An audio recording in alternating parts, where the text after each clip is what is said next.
Hello, welcome to this live session where we're going to be covering the Tesla results. Well, they're not really called earnings or results this time around. It's going to be a company update. Welcome to everybody joining live. Hopefully a few of you are interested. For the first time in, I'm not sure how long, if ever, the results are on a Tuesday. They're always on a Wednesday, which threw me because I arranged my Discord members' drinks for today, but we had to reschedule. So for those of you who are in Discord, please help me out with a bit of moderating as and when is necessary. Sasha's been wrong about everything. That's very, very handy. Let's just pin this. I enjoy these kind of ones. So what the format is going to be, hopefully, following the standard sort of approach that we have with these, which is we will get the results just after markets close, which will be in about 7 minutes time.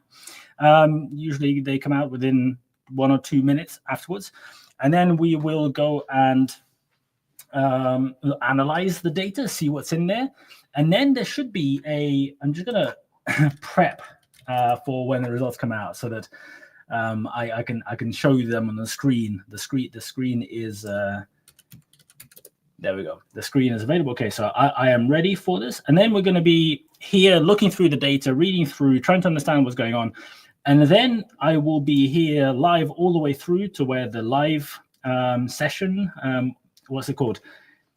What do they call it? I can't remember. Whatever. It will be at 4:30 Central Time, so it'll be an hour and a half after the results come out. I'm not sure that I think some people are just like to hate me. I started buying Tesla in 2016, 2017. So yeah, that must have been at the highs. People in the comments. Anyway. So there's going to be, let me just show you on the screen. There's going to be Tesla Q1 financial results and company update webcast, 4:30. I will be here. You can watch it. You can watch it without the commentary. But if you like a bit of a bit of fun, poke a bit of fun at what's going on. If you like discussing what's going on, if you like some analysis and commentary as we go along and reminders about what was said in previous ones, etc., then feel free to stay on this channel. It's going to be everything here.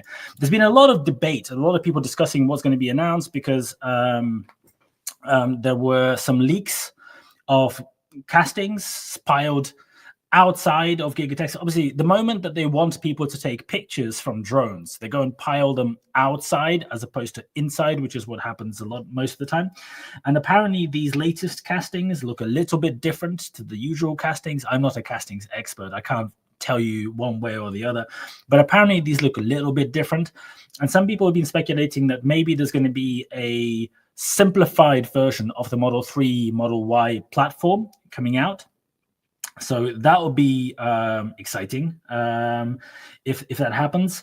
However, I do feel that maybe this is going to be also pissing quite a lot of people off, investors, because there has been on multiple recent earnings calls very firm and very explicit, like not hints but promises that a smaller vehicle, like a smaller compact car with a new base will be coming out in H1 of this year.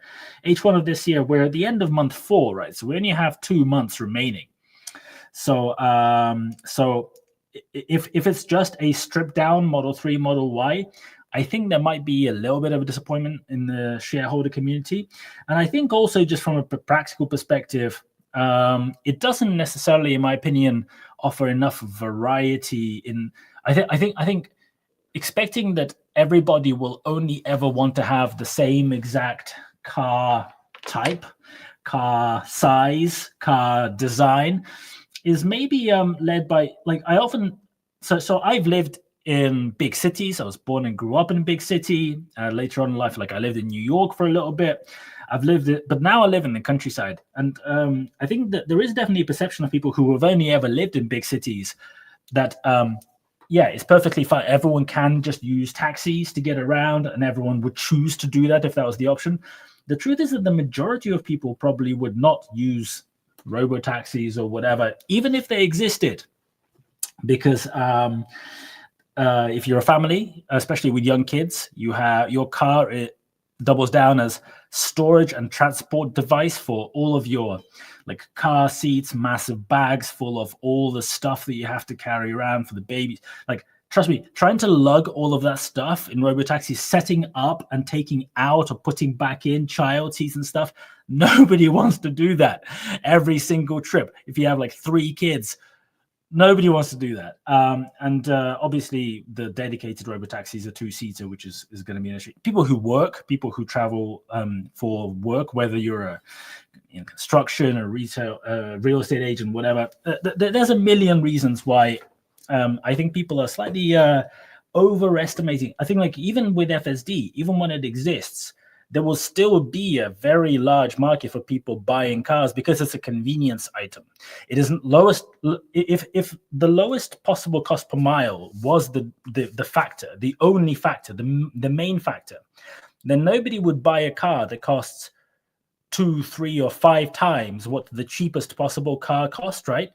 Because you can make exactly the same argument. Why would you buy a car that costs 60,000 when you can buy this one that costs 15,000 and it still goes from A to B? So I'm a big fan of autonomy and what it's going to bring. I just think people are maybe slightly just misunderstanding how a lot of segments of society actually make these types of financial decisions. But that's just my opinion. Tell me if I'm wrong. So just very, very briefly, we've got maybe a couple of minutes before the results come out. Let me just share with you the production numbers, which were obviously disappointing over here. Tesla produced 362,000 cars, delivered 336. So the quarter was mired in all the factories shutting down to switch production of the Model Y line to the new refreshed Model Y. And we said that the Model 3 was refreshed last year. So the Model 3 should have been unaffected here, number one. Number two, the other models line is, I think, extremely disappointing from a performance perspective because the Cybertruck is clearly not selling. So they've just released a very, very simplified like one where they cut everything out, including the rear tail light bar and like almost everything they could cut. They've cut out of the Cybertruck, and it's still quite expensive. So I think if you're paying the $70,000 base, I can't remember, 70 or 80,000, whatever it is, it's still going to be out of reach for the majority. It's not quite the mass market product that I think they initially said. I will try to read the comments as much as I can, but I'm talking, I am looking at my screen, I'm trying to find stuff, I'm trying to show you results, I'm trying to look at the numbers and do analysis on the fly. So if I don't see them, please do excuse me. This is the Q&A. Let's open this, by the way. This is going to be the questions that will get asked. We will go through these questions and just discuss them before the earnings call, the company update starts. So as soon as the data comes out, which should be any moment now, I will open it and I will share it with you. It will be over here, this missing shareholder deck for Q1. Did I say Q4? Oh, no. Did I screw up the... Oh, no. Typical. Let me just change the title of this thing. How do I even do that? Nobody knows. Did I call it Q4? Yeah. Very, very typical. Content. Let me just change it. Edit. Tesla Q1 company update. Let's change it. Save. Done. Are the results out yet? Not yet. We didn't miss anything. Okay, it's updated. Tesla Q1 2025. Save. There we go. Now, hopefully, people are realizing that I have not been live streaming continuously for 3 months since the last update came out. What are people saying? The Cybertruck has become a joke, according to David. It is a modern Edzo with the added stigma of fascism. Yeah, I think there's definitely been a bit of polarization of opinion and customer perceptions. We're still not seeing the deck.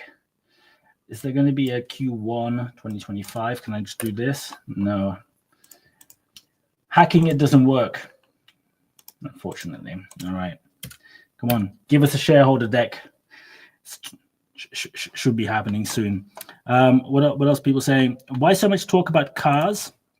And it says Tesla makes a Tesla bot, which is brilliant as they have much higher potential in the car. Oh, soon they will be made a must.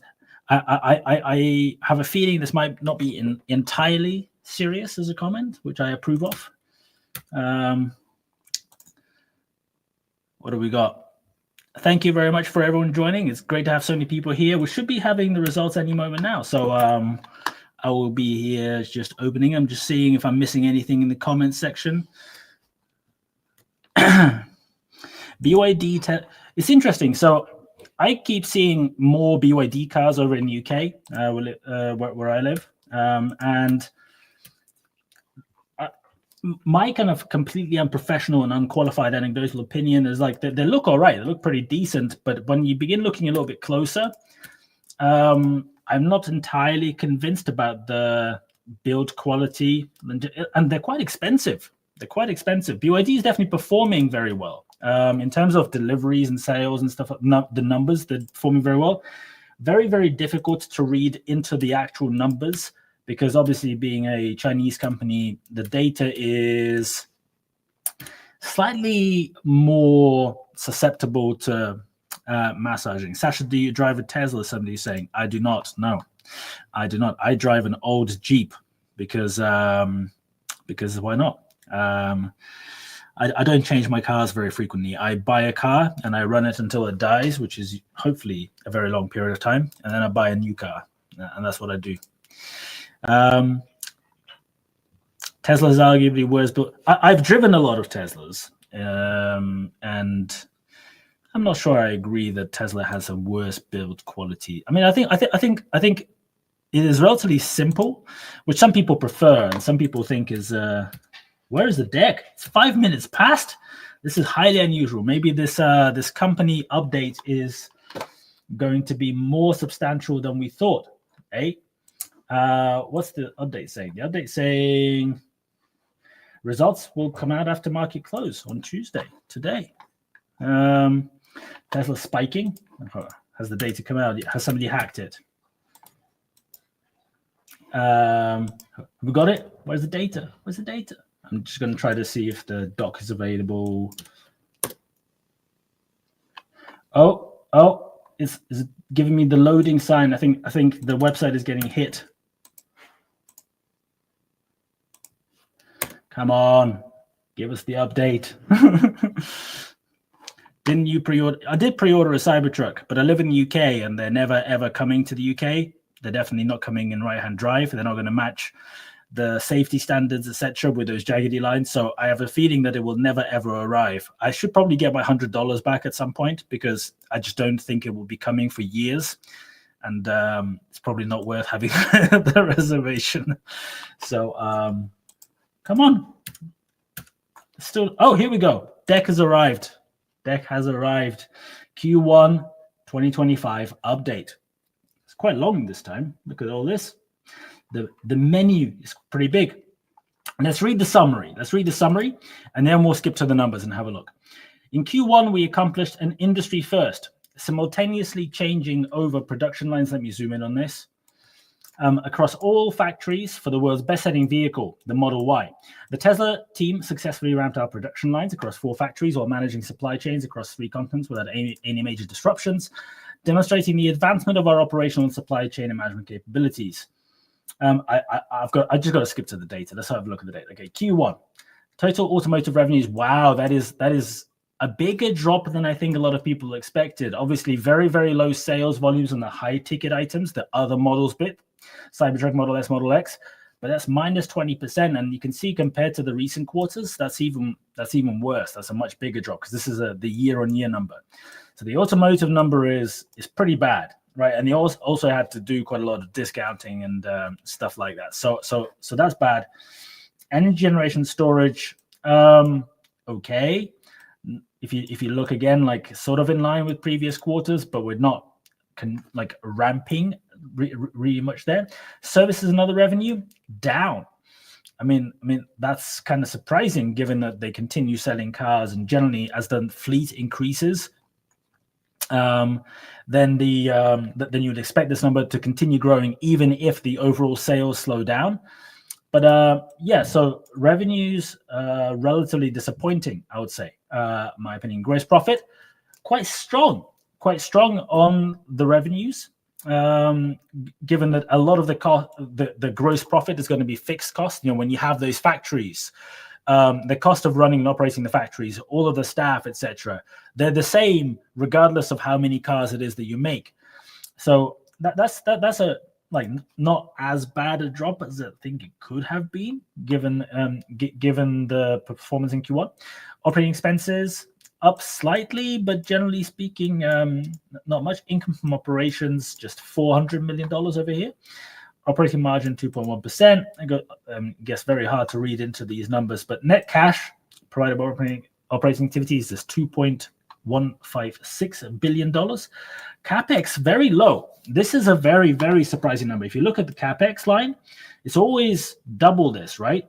Well, it fluctuates, but only minus 1.5. And the reason I think this is a really big deal is Tesla at the beginning of last year gave their allocation of graphics cards purchases to XAI, which is now acquired Twitter and is sort of becoming a very highly valued thing and has attracted a lot of private investors because private company or public company.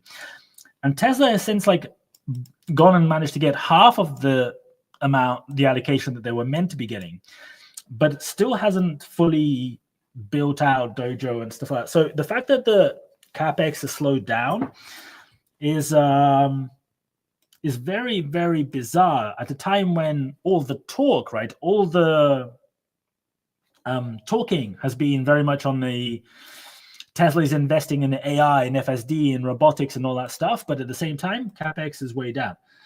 And so it says here, maybe there's wait a second, let's read this. There's a footnote. I don't know if you can see this, but it says beginning in very faint writing, beginning in Q1 25, capital expenditures presented inclusive of purchases of solar energy systems, and all prior periods have been adjusted. Okay, so we're comparing like for like, but inclusive of solar energy systems. Okay, they're just basically trying to bury that data because nobody cares. So that's not great. Let's go back to reading the summary, and then we'll go through all of the details. By the way, have they still got the Bitcoin? Let's go and have a look. Where's the balance sheet? Sorry, I just need a little drink. Digital Assets Net. I still got the Bitcoin. And the cash flow, presuming there's nothing on digital assets over here. No, okay. So it's still got the Bitcoin. All right. And whatever other stuff they've got. Let's keep reading. All right. AI is a major pillar of growth for Tesla and the broader economy and key to our pursuit of sustainable abundance.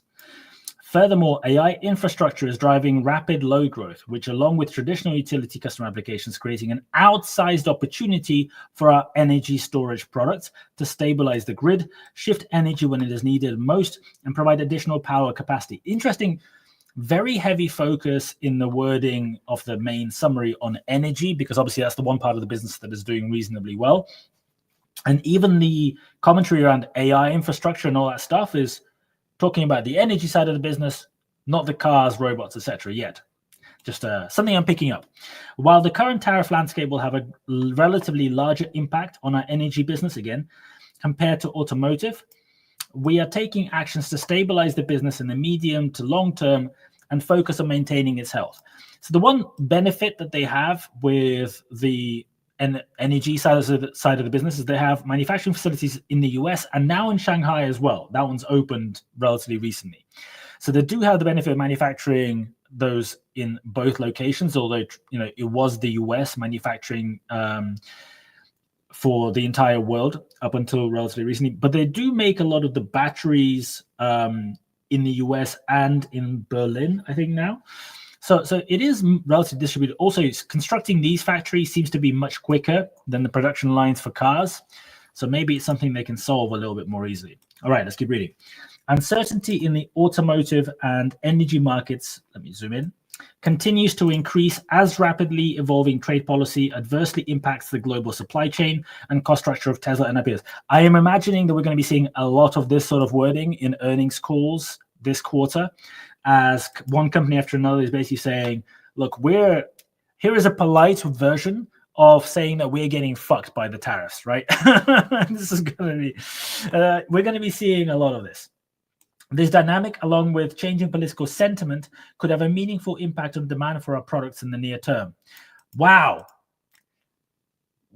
I mean, this is, so I know that Elon's been playing down all of the stuff about like the impact of politics on Tesla and that it's all, that the underlying trend, but this sentence, let me just read it again because this just hit me. This dynamic, along with changing political sentiment, could have a meaningful impact on demand for our products in the near term. So what they're kind of telling you here, even though Tesla doesn't really do guidance, is that the next quarter is going to be pretty shit. That's kind of what this is sounding like to me. But we'll see what else it says, right? We'll see. We remain committed to expanding our business model to include delivering autonomous robots across multiple form factors and use cases, powered by our real-world AI expertise to our customers and for use in our factories as we navigate these headwinds. Interesting that they're saying it's going to be autonomous robots across multiple form factors, which I think like they've never previously. It's always been, we'll just make this one robot which will be able to do everything for you. Which a lot of people have pointed out, saying maybe you don't need a robot that can do everything to do relatively menial tasks that can be accomplished by much simpler, much cheaper to manufacture and maintain robots. But I don't know. In the face of near-term profitability hurdles, the low-cost, localized manufacturing base that we have built provides advantages in delivering the best products at the right price to our customers globally. Am I the only? This sentence doesn't really say anything. I mean, like we have multiple factories and it's good. We continue to make critical high-value investments while maintaining a strong balance sheet. Okay, this last paragraph is just a bit of a waste of a paragraph. So nothing in here about the compact car so far. Nothing at all. Let's read the bit on the left. Some numbers that look bad. Cash. I mean, like it's not bad, but just 400 million increase. So the cash and investments are now adding up to 37 billion. And operations, new Model Y ramp outpacing all past ramps. I mean, yes, so by all accounts, even though they were replacing the manufacturing lines in all the factories, it has worked reasonably well, although there was a dip in Q1.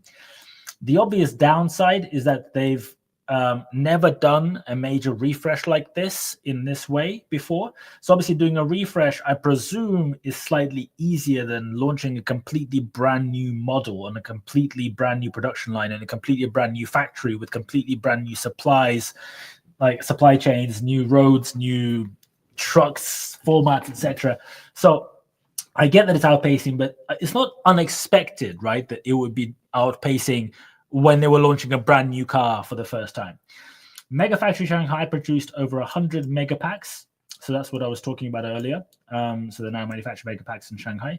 Model 3, Model Y, and Cybertruck now drive autonomously from production line to outbound lots in Fremont in Gigafactory, Texas. This is kind of cool. It is kind of like like I see the videos and I know a lot of people find this cool. But from a business perspective, from a results perspective, the fact that this is one of the top 3 things in the operations, I just think it's, I would have hoped there'd be something more meaningful and impactful and valuable that they could be sticking in here. Maybe that's just me. I know it's cool to see the car drive itself from the end of the factory to the bit where it gets loaded for being shipped somewhere, but it doesn't seem that material. I don't know. Maybe they just wanted to put something cool in there. All right. Okay. So we've gone through this first table. Now let's look at the financial summary. Total revenue decreased 9% year on year to 19.3 billion. Year on year revenue was impacted by the following items. Negative decline in vehicle deliveries in part due to Model Y update across all 4 vehicle factories. Negative, reduced vehicle average selling price, excluding due to mix and sales incentives. So yeah, so in order to try to sell cars in an environment where Elon Musk has not done the brand many favors in Q1, whether you are pro or against, whatever, it is a fact that the brand has suffered a little bit, right? So they've had to reduce prices in order to sell more cars. So we've got that negative FX impact of 0.3 billion. I imagine the negative FX impact in the second quarter is going to be even worse. The dollar, for those who are not aware, the dollar has fallen 10% against major other currencies like euro, etc. Since the Trump administration came to office. My dog has just brought me a rope she wants to play. If you see her behind me, there's the orange sofa that's behind me. If you see her stealing the cushion from that, please tell me, because that is something that could well happen at some point. This is her latest thing. Now we have growth in energy generation storage plus and services and other. Growth in services and other. I must have missed that growth. Year-on-year growth in services and other. But quarter-on-quarter decline versus the two most previous quarters, which is surprising given that the manufacturing per quarter at the moment is still a relatively high high amount of somebody is saying dog brought you a rope during Tesla earnings review, foreshadowing. Quality. All right.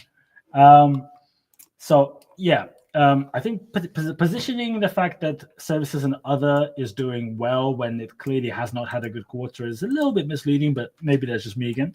Higher regulatory credit revenue. Obviously, technically, it did contribute to the positive year-on-year performance. So there is that. Higher regulatory. Wait a second. No. What? So that revenue was bad, but let's have a look. Where is the P&L? So automotive sales, automotive sales were 12.9 over here. So even worse. Look at that. That's like a third down, right, from the previous quarter. And the regulatory credits were at 600 million. Wow. So that's even worse, right? Because when you look at the breakdown, leasing hasn't really changed very much. Energy down a little bit quarter on quarter.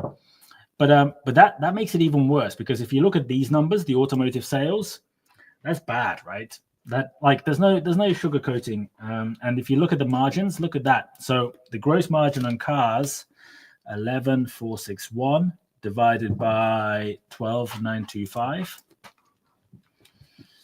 is 89. So the cost at 89%. So 11% gross margin on automotive sales. That's very bad. That is low. That is not good.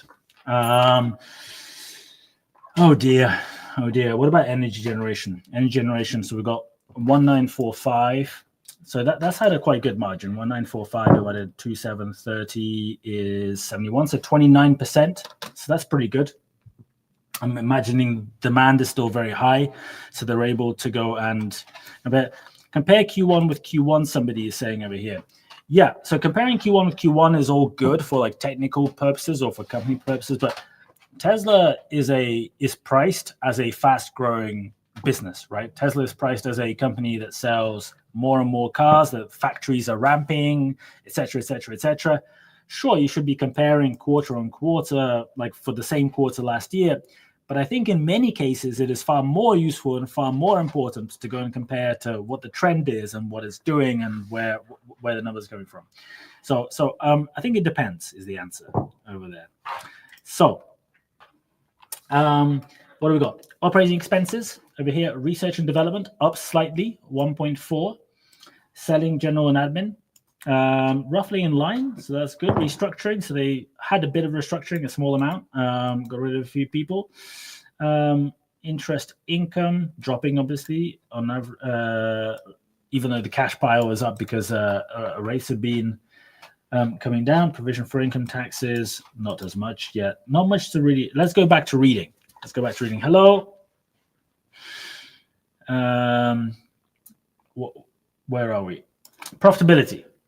Operating income decreased 66% year on year to $400 million, resulting in a 2.1% operating margin.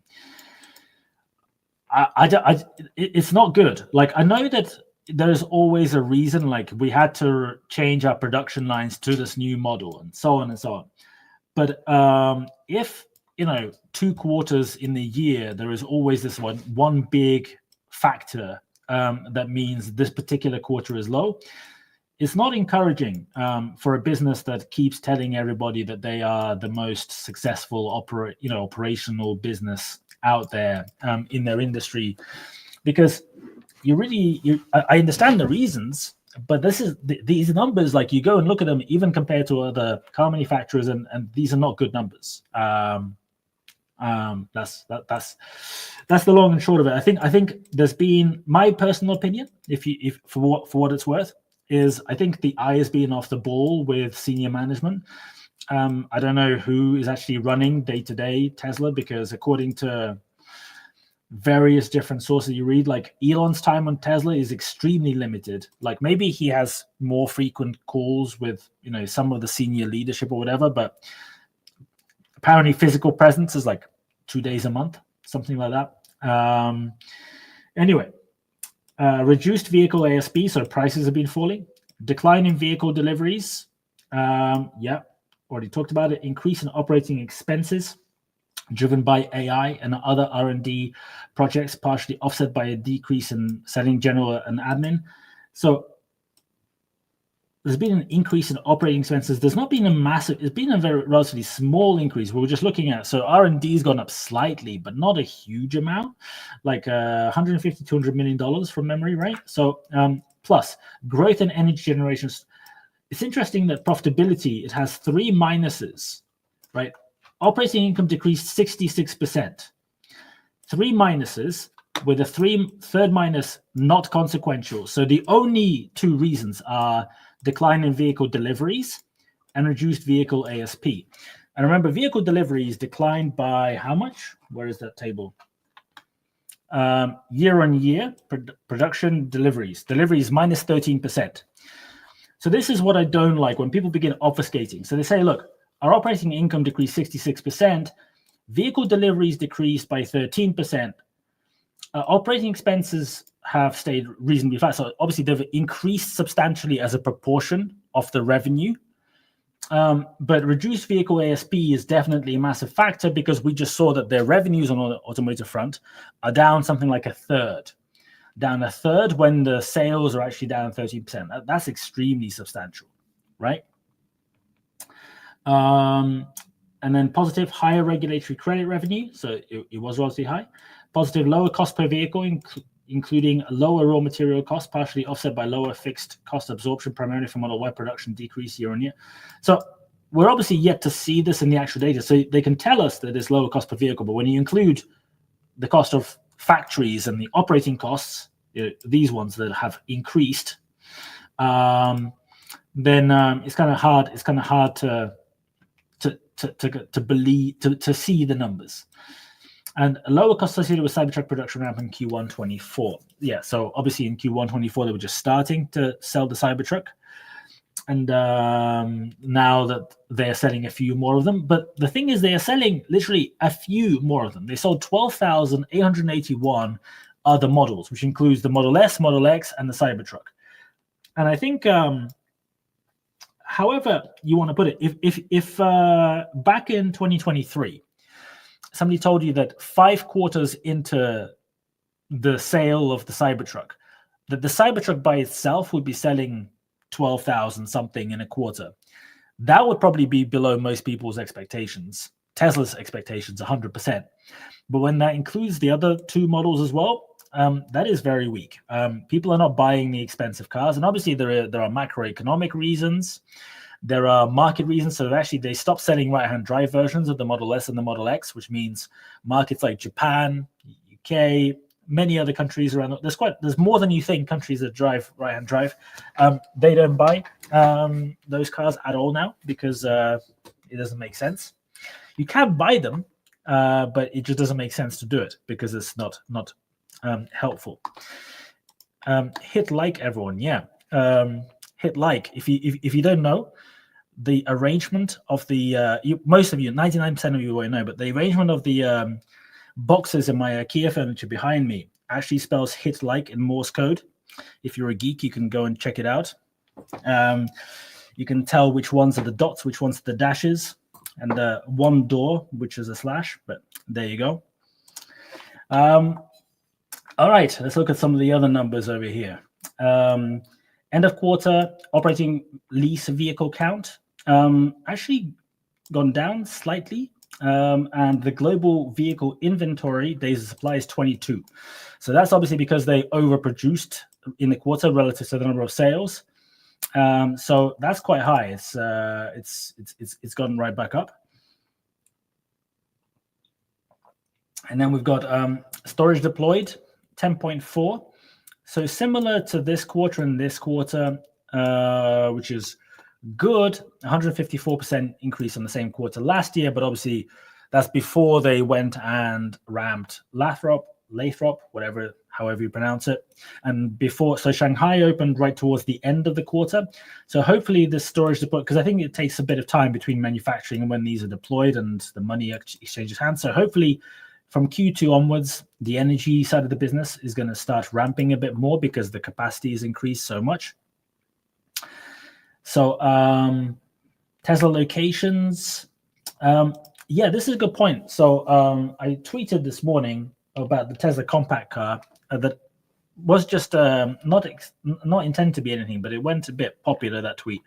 And I think it was Warren Redlick who commented saying that globally, one of the big problems for Tesla is there are very, very few locations. Like in many countries in Asia, and for example, there may be like one or two places in the whole country where you can go and actually look at the cars, test drive, pick up the car if you want to buy one, and then have to drive it, the entire way across the country along not very good roads and stuff like that. So in terms of global sales, this growth is definitely very slow, and according to some people is a big restriction on the number of cars being sold, because while the internet is great and you can watch videos and stuff, there is a reason why so many other car manufacturers that sell very large volumes do have sale locations. Is because like a lot of people just want to have them, and also it's practical. If you physically live quite far from them, it makes it a lot more difficult to go and order your car if you want to go and touch the metal. Mobile service fleet, okay, down -5%. Supercharger stations up 14% year on year. Relatively slow growth there. Supercharger connectors up 17% because they've been installing a lot of new superchargers with relatively large sizes in America, and also I think some are being upgraded as well. So let's look at this. Current installed annual vehicle capacity. Model S, Model X is 100,000 over in Fremont. And in Texas, the Cybertruck is greater than 125,000, which is 225,000 annual run rate between the Cybertruck and the Model SX, which if you do the math is like 55,000 a quarter, which is more than 12. 55 is more than 12. So capacity is good, but they're obviously not manufacturing anywhere near capacity. The Model S, Model X has not been manufacturing anywhere near the capacity for a very, very long time because the model is just not selling. It's expensive, and the volume has been trickling down. Model 3, Model Y, over 550,000 in Fremont. So that's high. I think I'm not sure they've ever hit that sort of level of production in Fremont. Shanghai greater than 950. So Shanghai at one point was manufacturing at almost 1 million run rate, like in the 80s per month. Berlin says the capacity is over 375. Not sure how genuine this is, because if you if you add these up, right? I mean, like So 375, 500 over here, another 650, another, like these numbers are extremely high. So obviously there are one-off reasons, etc. But at the moment, manufacturing is nowhere near the state numbers. Certainly not in Berlin, not in Fremont on the Model 3, Model Y line. Texas Model Y, I'm not sure. This, I think, is probably also running a little bit lower than this. Cybercab construction. I guess we'll find out more details about, because so far, absolutely zilch. In the summary, nothing. Also, where is the compact? Where is the compact? What was the last shareholder deck saying? What was the last? Did it have a? Am I? No. Okay, it wasn't there either. No. Okay. Tesla Semi construction. Roadster TBD design development. I feel bad for the people who put down those $50,000 deposits on the Roadster, and what are we 6 years later? And it's they basically haven't even bothered to design the thing. They're still designing it. Remember, there were these tweets by Elon Musk where he was saying that they're going to strap like SpaceX rocket engines to the sides of it or something. Some other. I don't know. The Roadster is not coming, is what they're saying. Tesla Semi is actually coming, so there is active construction in Nevada. I imagine one of the photos later on is going to be showing that construction site. So they had a big factory set up in Nevada already where they were building the batteries, and now they're building this new building. It was kind of obvious they need a new building. I think since they announced the Semi, I was saying that it would need a new factory, and they eventually started constructing it. So that's coming. Cybercab, I don't know. Maybe some of this will say. As guided switchover of production lines for the new Model Y resulted in several weeks of lost production. During the switchover, we also prepared our factories for the launch of new models later this year. Later this year does not sound like H1, which is what they were saying. Like, look, I'm going to open. I know that things happen, but the last set of results was 3 months ago. And I imagine that they probably were aware of how it was going, seeing as apparently it's been ongoing for quite some time. So it's a little bit frustrating because did they say it on the call? Did they print it in here? I can't remember. No, it doesn't say it it doesn't say in print. Maybe I guess we'll see. Ramp beginning first. No, there's nothing in the old one. Anyway, they definitely said it was going to be the first half of the year. So now it sounds like from this that it's now been delayed by like 6 months, maybe, because within H1 and later this year are not the same thing. Given economic uncertainty resulting from changing trade policy, more affordable options are as critical as ever. Wait, I thought these trade policies are gonna make America really rich and everyone's gonna have shitloads of money and gonna buy all them expensive cars. Is that not what's happening? What? How come? I thought it's gonna be like infinite wealth, like a money printing machine. No, must have got that one wrong. U.S., California, Nevada, and Texas. In April, Gigafactory Texas produced its 400,000th vehicle, and the team launched 400,000th. That's hard to pronounce. Vehicle, and the team launched the long-range Cybertruck with 362 miles of range, starting under $63K after incentives. So I get it. So it's $70,000. That's how much you have to actually pay, right, to get it, and then you can get a tax deduction.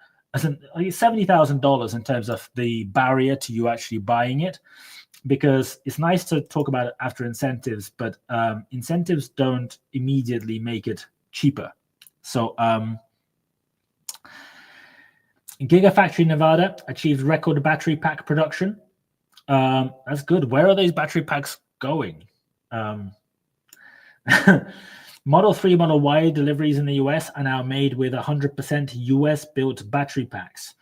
So I guess that's good for the situation with the tariffs, and it's good because they are also currently in the process of finalizing the construction. I think it's finished or nearly finished. The Texas facility for refining lithium, and when that's on board, that should make it probably even better. And it also means that both Model 3 and Model Y deliveries, I'm presuming, I don't know, are switching more to 4680. It doesn't say that they're 4680, so it could be US manufactured batteries made by third parties. We continue to progress on the installation of lines for the Tesla Semi in Nevada and the Cybercab in Texas. Both remain on track for volume production next year. Wait a second. Both remain on track for volume production next year. But last update, it said that the Cybercab is happening this year. I think I'm just maybe I'm forgetting something. But anyway, hello to everybody. Sorry, I'm not able to say hello to everyone, but thank you very much for joining. And Asia Pacific, Shanghai, we achieved record orders for a single day in the Asia Pacific region when we launched the new Model Y. This is significant given the region is the most competitive EV market and is also validation of our cost structure and competitive positioning. While conventional wisdom is that competition will be bad for Tesla, we have long believed that it accelerates broader EV adoption and is positive for our sales long term. The Shanghai Model Y factory fully ramped production in 6 weeks, our quickest ramp of any vehicle ever. We launched FSD supervised in China, the first market outside of North America, with positive reception. I have seen the videos. They're pretty impressive of how FSD is performing in China. They're more impressive than I thought they would be. However, some of this doesn't really add up. So they're saying they ramped the Model Y very, very quickly to full production in 6 weeks, the quickest ramp. They're saying they had record orders for a single day and like demand is off the charts, but they didn't sell that many. So when you get those weekly numbers, so at the end of March, there was a little bit of a push because there was incentive for people to buy price-wise, but it doesn't really stack up with the numbers that have been coming out on sales in China, and certainly not with the overall sales numbers in this data, right? So what's this? Market share of Tesla vehicles by region. I'm surprised they're printing this chart because I know that they have been printing this chart, but this chart kind of doesn't paint a good picture, right? Because despite them having such a small, like an early starting point, right? It's easier to grow market share when you are starting from a relatively low position. The fact that it is continuously just moving down is not really helping the narrative. Yeah, I imagine this chart is not going to be here down the line. But yeah, here there's a bit of spiel here which says that the installed capacity does not equal current production rate, and there may be limitation. It's like they had to install this. Was this here last time around? Was this here last time? I don't remember that being there. Maybe it was. Maybe it always was, and I just didn't notice the small print. Yeah, it was there. It was there. You can see that this chart was looking bad previously, and now it's looking worse. So, all right, Europe and the Middle East. They started selling in the Middle East now. I'm sure that will be talked about, even though it's probably not particularly meaningful to the overall numbers. Gigafactory Berlin built its 500,000th Model Y. We recently began deliveries of Model 3 and Model Y and plan to begin deliveries of Cybertruck later this year in Saudi Arabia, the first Cybertruck market outside of North America. Yeah, so there's people with money who are prepared to pay for the Cybertruck over there, so I guess that's good. But you would imagine that demand would be so strong that they should be selling quite a lot of them within North America before needing to export to ramp up the volumes. But continue to prepare for the launch of FSD supervised in Europe this year, pending regulatory approval. Okay. Not much of an update there. Okay. Update on artificial intelligence software and hardware. And you can see that the number of miles on the chart on the right over here driven with FSD continues growing. So the data is there. What are they saying about the way it's developing? We believe that our approach to autonomy, a vision-only architecture with end-to-end neural networks trained on billions of examples of real-world data, will result in scalable and safe deployments across diverse geographies and use cases. This was validated with the launch of FSD supervised in China, which was achieved without access to country-specific training data. It is impressive. If you have a moment, go and have a look at some of the examples of driving over in China with FSD. It's a lot better than I thought. Somebody is asking a good question. Charging infrastructure in Saudi, is it sufficient? I imagine that they're selling very few cars. And imagine these cars are going to people who are extremely wealthy, and also the thing with Saudi, the thing with all Middle Eastern countries, not being to Middle East, generally people don't really drive outside of the city in which they live. And the cities are relatively small compared to cities like elsewhere. Because like outside of the cities, there is like nothing, right? And so what happens is like you have a car and generally your day-to-day driving here, there, and everywhere, the number of miles that you cover is not very high. So the need for charging on the go is almost non-existent. So that's actually probably kind of like a good market for electric vehicles because you kind of only ever need to charge at home. And everyone who can afford a Cybertruck has a home with a drive where there is plenty of space. So it's actually kind of in that way, I guess, kind of good. You don't even need superchargers really because just no need. Nobody will ever drive that many miles in a day. Anyway, what do we got? Model 3, Model Y, and Cybertruck now drive autonomously without human supervision from the production line to the outbound logistics slot at US factories. We remain on track for pilot launch of Robotaxi in Austin by June. Okay, so pilot launch in Austin. It's now called the pilot launches. Okay, so they're kind of like playing it down a little bit. So they're saying in June there's going to be some of them driving around Austin. And builds of Optimus on a Fremont pilot production line in 2025. So by the end of the year, they're saying they're going to start building the Optimus on a production line, whatever that means, with wider deployment of bots doing useful work across our factories. Okay. I mean, timeline's being pushed back and sort of watered down a little bit, but they're still saying it's happening this year. Vehicle and other software. A major benefit of our software-defined products is continual improvement of functionality through over-the-air updates. Recent updates to eligible vehicles include adaptive headlights to prevent glare for other road occupants, by selectively dimming individual pixels of the headlight and rear cross-traffic chime that emits a warning sound from the direction of a crossing vehicle or a pedestrian while reversing. Okay, I mean, I might need to read this again. So,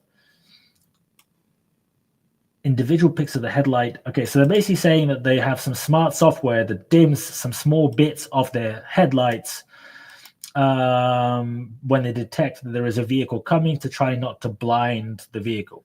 Okay, kind of cool. Not sure how that looks and whether that's confusing when you look at those headlights as they're approaching, but in China, we launched our own interactive onboarding tutorial app to improve the customer delivery experience. Man, they should have done a Nintendo and charged for it, right? Nintendo are launching their new console, and they've developed a tutorial which costs $10 to buy that teaches you how to use the console. Oh dear. Battery powertrain and manufacturing. We launched an IRA-compliant 4680 cell, making the Cybertruck eligible for the $7,500 consumer tax credit. Building on our efforts to reduce supply risk, we have developed a 4680 supply to ensure each component is sourced from at least 2 countries of origin. Yeah, that's going to become more important given how quickly the tariffs change, right? Our lithium refining and cathode production plants are on track to start production in 2025, onshoring production of critical battery materials to the US. So that's going to help, tariffs or not, just in streamlining the manufacturing of batteries. Although the ramp is obviously still a lot slower than expected, however many years down the line. Energy storage deployments continue to grow on a trailing 12-month basis. On a trailing 12-month basis because they've not been growing on a non-trading basis, on a quarter-on-quarter basis. While we expect sequential deployments to remain volatile, we anticipate that expanding capacity for both Powerwall and Megapack will drive continued growth in TTM deployment volumes. So yeah, because they've just had a big expansion in manufacturing capability, that should probably give you quite a big ramp as over the next few quarters. And you've got energy storage deployments. You can see the charts over here. This is the cumulative. Okay, this is a cumulative chart, and this is gross profit. Okay. Is this no? This is not cumulative. What? No. But wait, Q1 was not. Am I misreading this? Storage deployments TTF. Where's the storage deployment chart data? 10.4, 11, 9.4. Yeah, so it's. I'm trying to understand what this means. So 36 gigawatt hours. So this is cumulative, but if it's cumulative, why does it drop? Am I missing something? Why are there negative numbers here? Anyway, I think I'm missing something because I'm looking at this live and I'm obviously being really stupid and it's late. I'll blame that, and I have not had enough coffees. But why is there a drop here? I don't know. Somebody please tell me how stupid I'm being, so that because I can't work it out.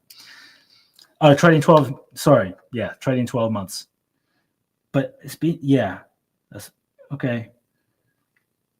Has it been that much of a run? Is it because it was a really bad quarter in Q1 2024? Is that what's going on? Yeah, 4.1. Okay, that's what it is. All right. It's late. I'll blame that. Battery, powertrain, and manufacturing.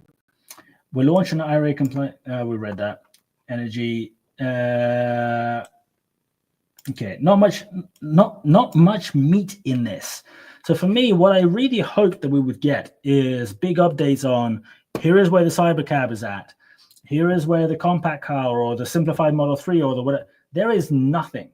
And so obviously the only source of information for all of these big updates is going to be in the company update, whatever that will mean. But I think it's slightly disappointing personally for me. I mean, I've not looked at the stock price. I don't know if it's doing well or not well or whatever. But I think like as an investor in Tesla, I am sort of like a bit confused as to we are way into the quarter in which they said a bunch of these things are going to be happening. And the main update, the written update, the printed stuff that we're getting, doesn't talk about it at all.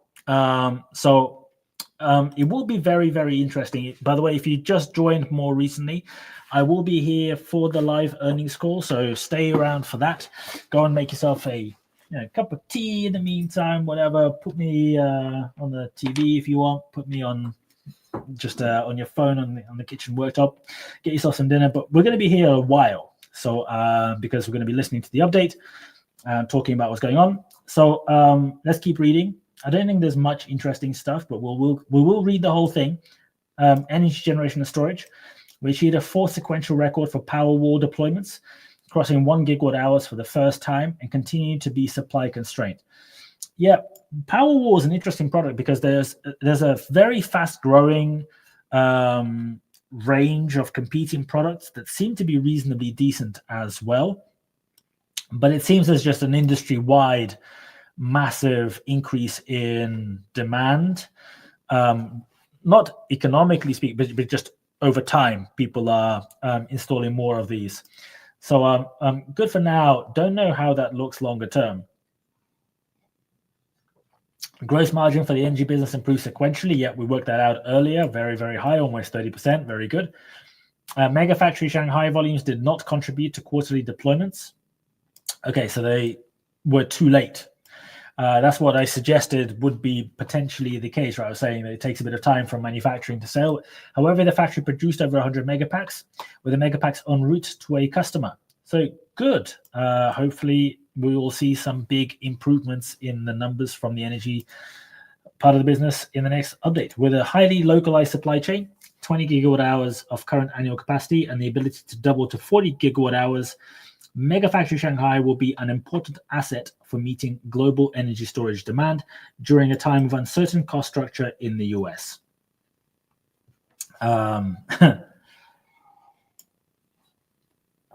So they're saying that Shanghai can produce up to 20 gigawatt hours and it will increase to 40. So they're saying that Shanghai should be able to produce as much as the current business produces in total when it's scaled to full capacity, which is good. It's very good. And then we've got services and other. Service and other gross profit grew 25% year over year, thanks to the improvement in non-warranty maintenance service and collision gross profit. We opened over 1,800 new supercharging stalls, growing the network 17% year over year. We delivered 1.4 terawatt hours of electricity to Tesla and non-Tesla customers across 42 million charging sessions, year over year growth of 26% and 27% respectively. So the usage of the superchargers is increasing significantly faster than the number of superchargers, because remember, if we go up, so if you look over here, usage is 26% on so Tesla and non-Tesla customers across 42 million charging stations, year over year growth of 26% and 27% respectively.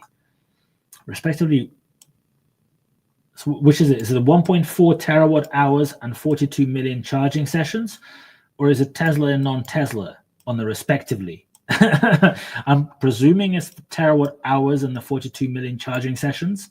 That's what the 26% and 27% respectively means. It's a bit ambiguous.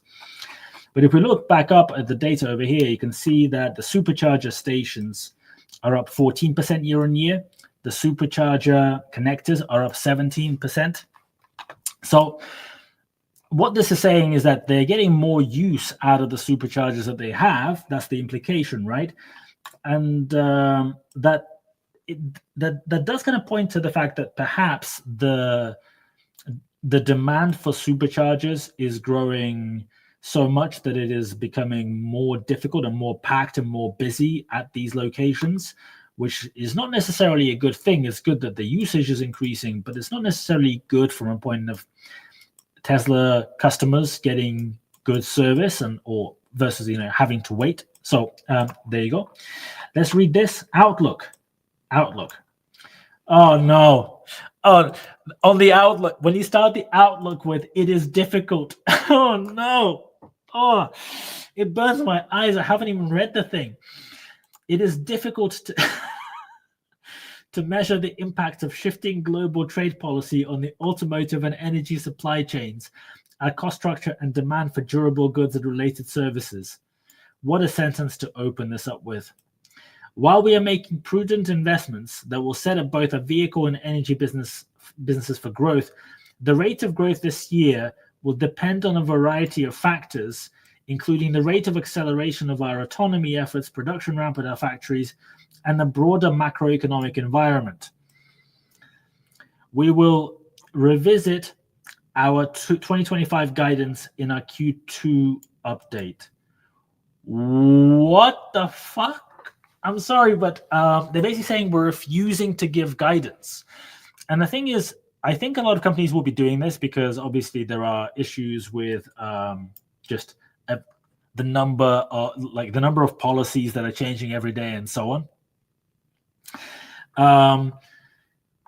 But this is not good. Like this thing alone is kind of saying, look, it sounds like we're expecting now, like if I'm reading this as an investor, I'm reading this, I'm saying we're expecting a drop in production and deliveries this year, and it's pretty shit, and we're going to blame it on a bunch of stuff, blah, blah, blah, autonomy efforts, production ramp, broader, but really we're going to be seeing a big drop, and we will not even tell you how bad we think it is. We're going to tell you next quarter. I don't think that's good.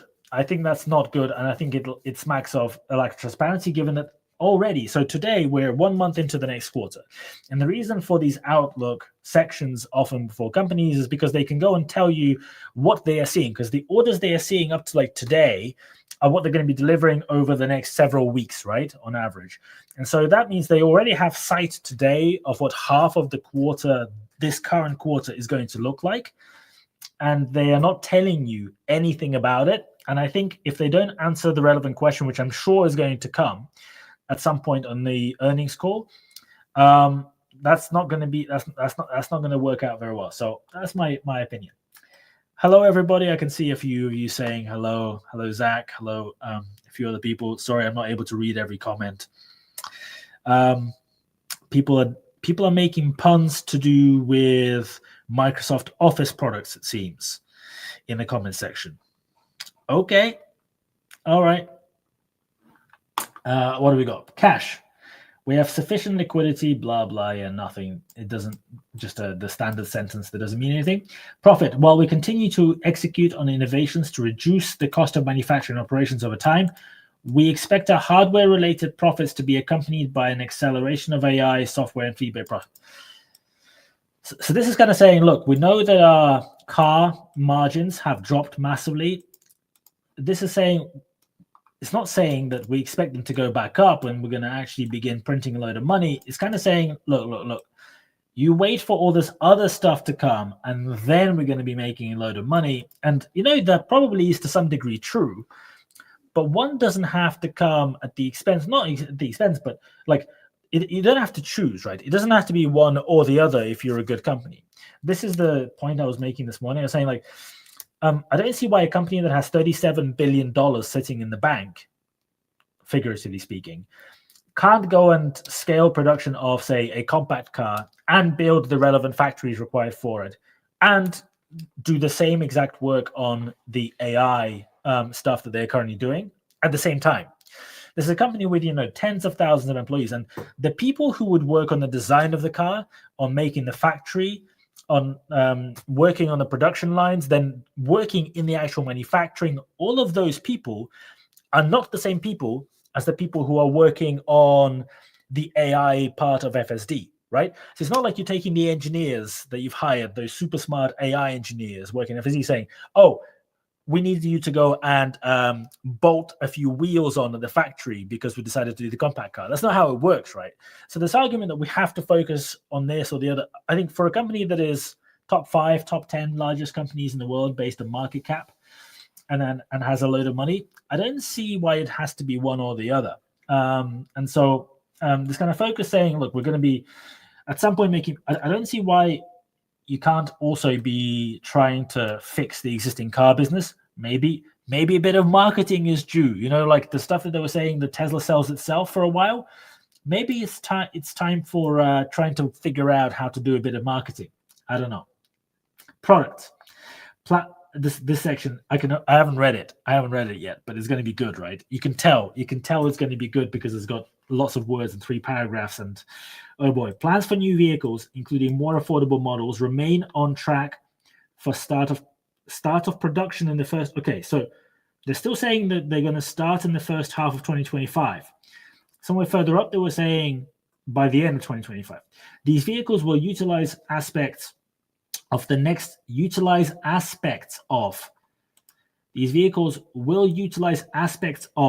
generation platform, as well as aspects of our current platforms, and will be produced on the same manufacturing lines as our current vehicle lineup. Okay, so this is basically just an admission that it's going to be a stripped down version of Model 3, Model Y.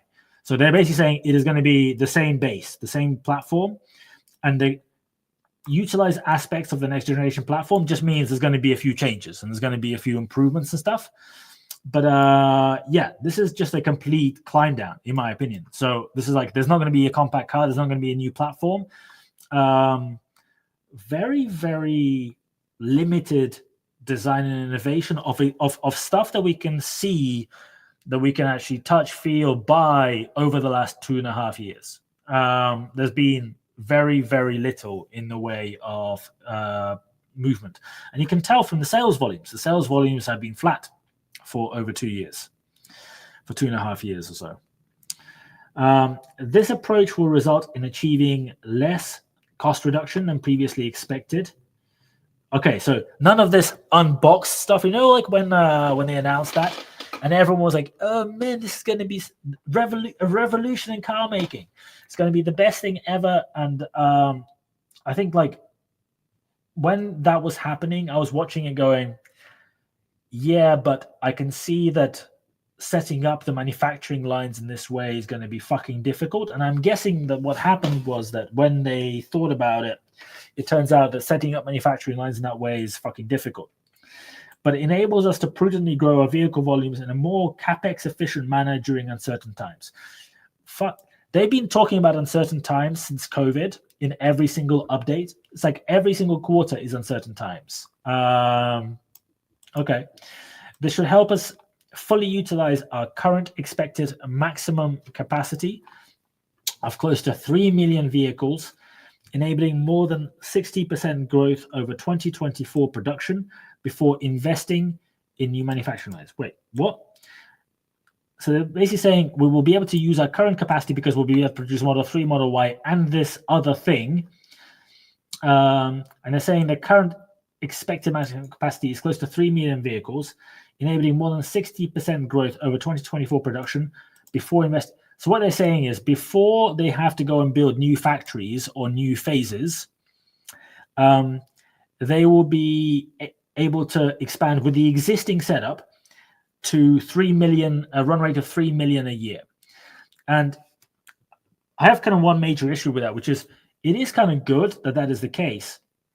But let's say that the economy improves next year. Let's say we have a downturn this year, maybe into next year. Let's say it starts improving second half of next year.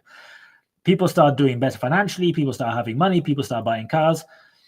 The problem is that it takes, like, even Tesla, a good 2.5 years to go and build a factory. So if Tesla only starts thinking about building those factories, like what, back end of next year, the year after that, then you add another 2.5 years before those. That means that Tesla is constrained to 3 million vehicles a year for quite a long time, and then it will take time to ramp from there. So I think this is, if I read between the lines, it's basically saying we are not planning to build any new factories anytime soon.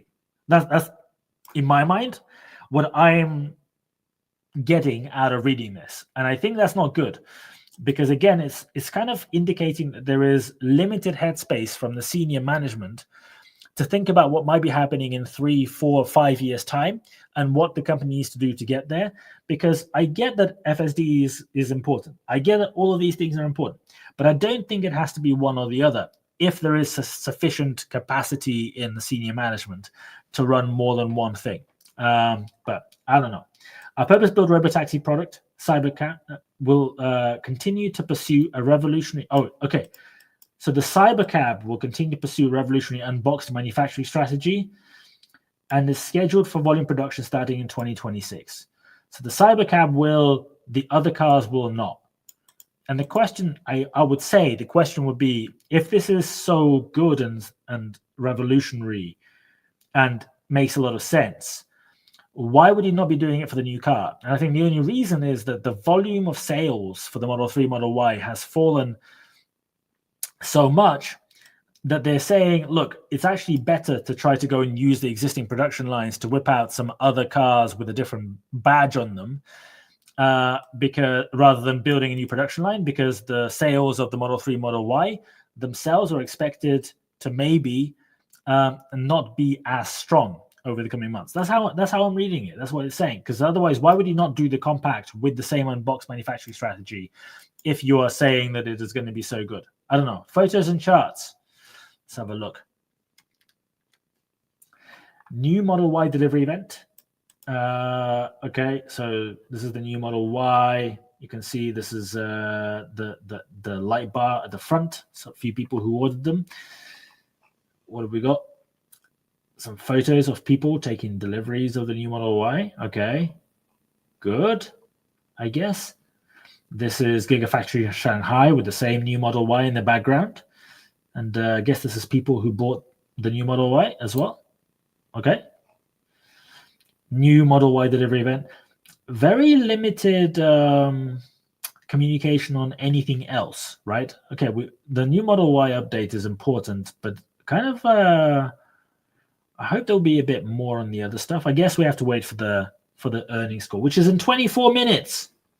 In 24 minutes. Let me just quickly check over here. So over here, let me just open this new tab.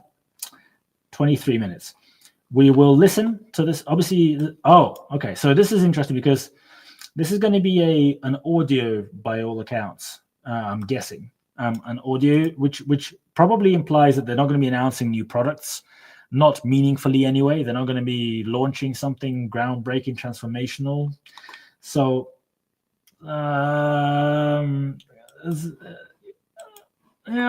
okay. New Model Y delivery event. Free manufacturing. So a lot of photos. Somebody went out and took a bunch of photos of people buying new Model Ys. and they just thought, let's stick them all into this quarterly update. Tesla Dyna coming soon. They've been talking about this Tesla Dyna for a while now. It's basically a supercharger which has a Tesla Dyna thing, just as it's like a sort of a marketing piece in California. I mean, cool, but commercially not meaningful or important, in my opinion. These are the new Tesla charging stalls with a big cinema screen at the Dyna. So I guess they're going to be doing movie showings, and half of the people charging will not be able to see it because the screen is behind them. Oh dear. This is the construction of the semi-factory. So out of sight over here on the left, where I'm trying to get my bearings, maybe behind, is the main existing factory. So this is the new building that is being built next to the other building. And progress looking reasonably good, actually. The stuff outside will be relatively quick to do, but yeah, looking good. Hopefully that will get up to speed. Although, again, the semi, even if that ramps and produces a decent number of them relatively quickly, it's not going to make a very meaningful contribution to the overall numbers, because the annual volume there is still going to be so low that even though the ticket price is high, it will not really be material. What do we got? Cybertruck 5-star crash safety rating. Okay, good. A year and a half after they released it, they've got a photo of the crash test. Okay, I don't know, like, why? Powerwall 3 ramp, 1,500 units in a single shift milestone. So a little bit more interesting, because they're basically saying, look, we can we're ramping the manufacturing of Powerwalls very well, and this is sort of replacing that. Remember at one point they were pasting pictures of the Shanghai factory, who made so many thousands of cars in a week, and then the Berlin factory, and then the Austin factory, and they were constantly going up, and they kept saying, look, like, manufacturing is increasing. Now we've got the same bad energy, and we're not talking about the cars. So there we go. What do we got? Mega Factory Shanghai, first mega pack off the line. So this big white set of cabinets behind them, that's what a mega pack looks like. It goes in the back of a truck and gets dropped off somewhere, and it saves power whenever is appropriate. Nighttime, releases power whenever is appropriate during the day to manage cost, especially in places that have hydro, have nuclear, etc. Fremont pilot production line. Optimus. Okay. So let's have a look at this photo. This looks a little bit more interesting. So this is a pilot production line in Fremont. And when I zoom in, it looks like over here on the left, can't really tell what it is they're doing. A lot of numbers. I'm guessing for specific parts. It looks like a very manual production line based on this. Like, these are like identical instruments over here, right? On the right, what do we have over here? Doesn't look much like a factory assembly of anything. It looks extremely manual at the moment. So I'm not sure if this is really a pilot production line as much as it's because looking at it, it looks like the work being done on the different robots is very different as well. So I don't know if they're moving along and this is like a sort of mini conveyor belt, but it kind of just looks, it doesn't look like much of a production line at the moment. I mean, it's cool that they're making more of them, I guess, but I'm not sure if this, to me, looks like there's some papers over here, some glue in this red thing over here. It just doesn't look like an actual, even a pilot production line. It just looks like they're still experimenting with the bots. I mean, good, interesting side quest. Yeah. Key metrics. Oh, these graphs don't look as good as they used to. Vehicle deliveries down here, millions of units. Operating cash flow and free cash flow. Yeah. I mean, like, if you just take a step back, just take a step back and look at the numbers. There's always an excuse and a reason, right? But look at like what it was over here, Q3 2022, Q4 2022. I know that there are reasons and stuff, but it seems odd that in 3 years-ish, well, not 3 years, 2.5 years, let's be honest here, but not really where I feel these numbers should be, personally, as an investor. And somebody's saying this, and normally this comment is bullshit, right? Normally this is the sort of thing that you hear from people who don't understand numbers, but the truth is this person is correct. Look at this. They've got 595. The media is going to have a freaking field day with this one. I can tell you tomorrow, or even this evening, this is going to be absolutely bananas. Look at this. $595 million in automotive regulatory credits. Income from operations, 399. Net income attributable to common stockholders. So this is the net income line, 409. So without the automotive regulatory credits, which is what other companies, this is not government cash. This is not like shareholder. This is not a taxpayer cash. This is other companies paying Tesla because of the laws around like companies that don't produce enough green vehicles. What, wrong line? No, automotive regulatory credits, correct line, 595. Sorry, Blizzy, I don't know. This is yeah, I think people are going to have a very bad what's the word, a very fun time in the media printing, because this is now true. This quarter it is very true. And yeah, I mean, like you can't sugarcoat it. It's like without the regulatory credits, Tesla would have made a $200 million loss this quarter on what is still a relatively high production volume, which means that there is definite pressure on prices. And this is despite the energy business being very profitable, right? So that's not good. Objectively speaking, that is just not good. Good point. Good point. I don't know if you can probably tell that I'm an investor in Tesla. For those of you who are maybe not, I've been an investor for a long time.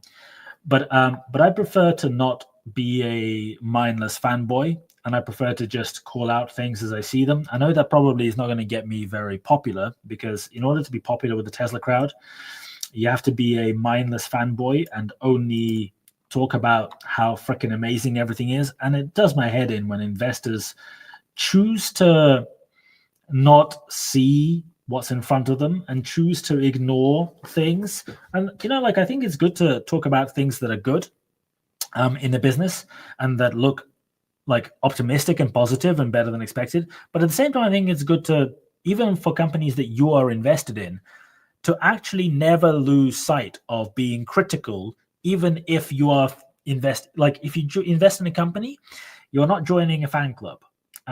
So please remember that. I think maybe I need to do a bit more stock content. I've not done any content about the stock market proper for some time. Tell me, I don't know, you guys watching, are you interested in that kind of stuff? Are you not interested? But yeah, key metrics: trading 12 months, TTM trading 12 months. What have we got? Vehicle deliveries. Look at the last 2 years. Not good. Always a reason why, but it's not good. And they're saying that this could go up to 3 million if everything was perfect, but there is no capacity to go above that. So in terms of growth rates, that is a reasonably big limitation, in my opinion. Operating cash flow and free cash flow. So this is trading 12 months. So this is not really very useful, obviously. It's more useful in vehicle deliveries because it averages out all of these ups and downs. So it's kind of useful on this left chart, right? This chart in the middle, probably not so useful, because when you have this really bad quarter in 2024, which is that when they updated the Model 3? I can't remember. Maybe it's when they updated the Model 3. But basically, when you swap that out, of course, things look a little bit better. Not very interested, somebody's saying. I'm guessing this is in content about the stock market. Moderately interested is more fair to say. Okay. There we go. All right. Some people are interested. So we've been through the financial statements mostly, but let's just see if there's anything we've missed here.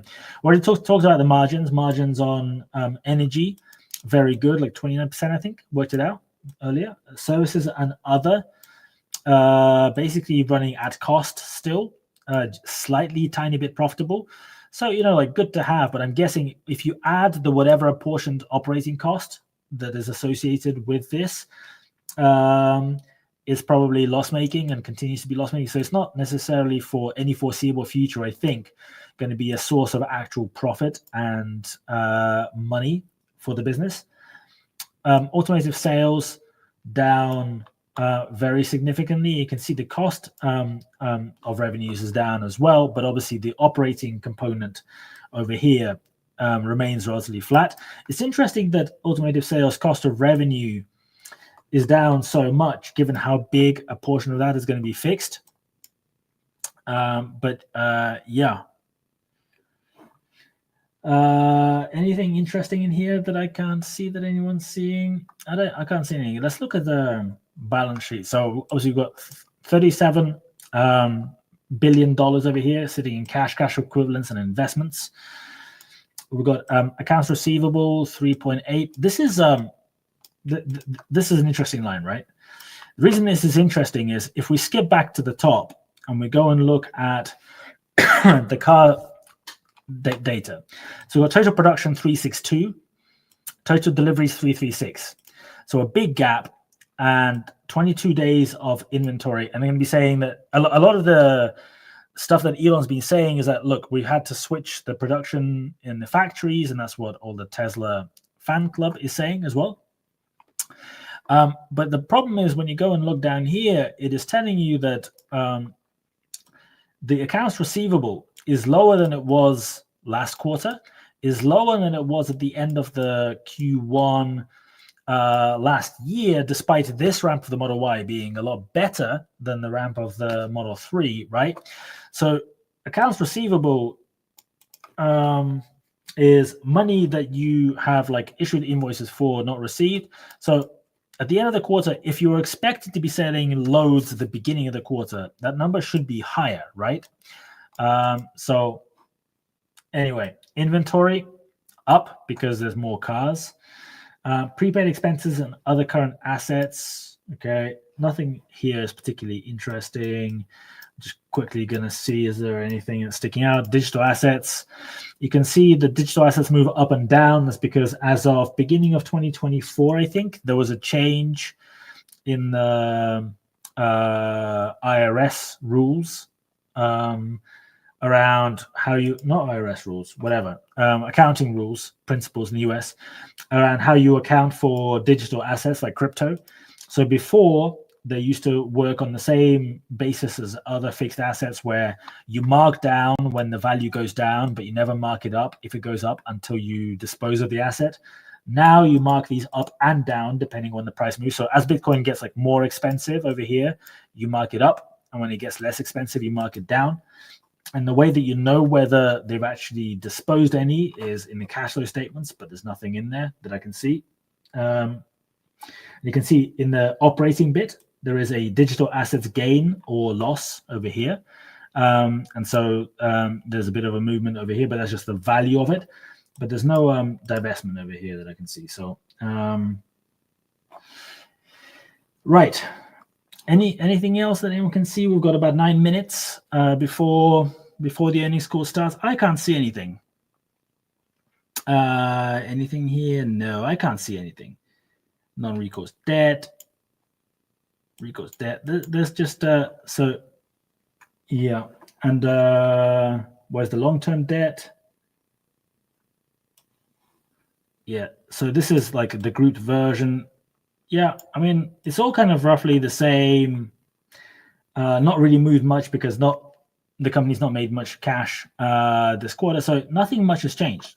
Is kind of the long and short answer over here, and nothing really stands out. Obviously, very low income after you go and add a whole bunch of depreciation amortization, which, fun and games. The net cash provided by operating activities looks better. I can't see anything that stands out over here. I had to borrow some money. No, repayments. Okay, so they're repaying a bit of money and the vehicle and energy product financing. Yeah, I can't see anything interesting. Okay, let's quickly go and look at the questions, because in 8 minutes, I'm going to be seeing, oh, is this going to be video then? Oh, it's going to be video. Maybe it's going to be video. It's updated. Exciting. If it's going to be a video, is this one? Let's stick it straight on YouTube. It will be over here in 6 minutes and 57 seconds. You can watch it right there if you want to, or you can stay here if you want a bit of commentary and a few jokes, and I'll be able to read a lot more of the comments as well when this happens. But let's quickly go and look at the Q&A. So the format, as always, well, I don't know. The format will probably be a bit different, because remember, this is a company update. This is not a regular earnings call, whatever that means. We'll find out. Hopefully, they've got a new CEO, because with a new dedicated CEO who is good, maybe Tesla can become like the next SpaceX, because that team is just working by themselves and doing extremely well. So I'd quite like that to be the same with Tesla. But let's look at the questions, because these questions will be asked before we get the institutional, the people calling in. What are the highest risk items on the critical path to robotaxi launch scaling? Interesting question, but I imagine probably going to be sidestepped when it actually comes. When will FSD unsupervised be available for personal use on personally owned cars? Again, I don't see them giving much of an. I don't think this is going to be particularly useful, and they always answer these in the most shit. So in this order. So we'll go down maybe somewhere between 5 and 10 questions, depending on how they feel. Is Tesla still on track for releasing more affordable models this year? Great question, and I'm guessing they will have answered it on the call. I'm hoping they will. Or will you be focusing on simplified versions to enhance affordability, similar to the rear-wheel drive Cybertruck? Yeah, I'm hoping that this gets answered before we get to this. If not, I hope we get an answer, because I feel that if the earnings call does not provide significantly more concrete answers than what the pack is providing, I think a lot of people are going to be unhappy. Like, I don't know, in the short term, price is going to go up and down depending on what the people, what the investors, the hardcore investors think. But long term, I just don't see this particular presentation pack as a winner. Does Tesla see robotaxi as a winner takes most market? And as you approach the Austin launch, how do you expect to compare against Waymo's offering, especially regarding pricing, geofencing, and regulatory flexibility? I like this question because this question is covert. It's basically saying, look, you were shitting on all of the other companies like Waymo, etc. You were shitting on them, saying, oh, they are geofenced. Their robotaxis can only drive within the confines of the whatever small space. And they've been doing it for years, and they've been expanding and stuff, right? And then Tesla launches their robotaxi. Well, will be launching, apparently test launch in June, whatever that means. And theirs is going to be geographically constrained, only certain parts of Austin, blah, blah, blah. So like exactly the same constraints as what they were shitting on everybody else for having. And I think this question is basically saying, look, now that you spent all that time talking down everybody else, what do you think about pricing, the geofencing and regulatory flexibility? Like basically, what have you got to say now? Now that you're doing it yourself.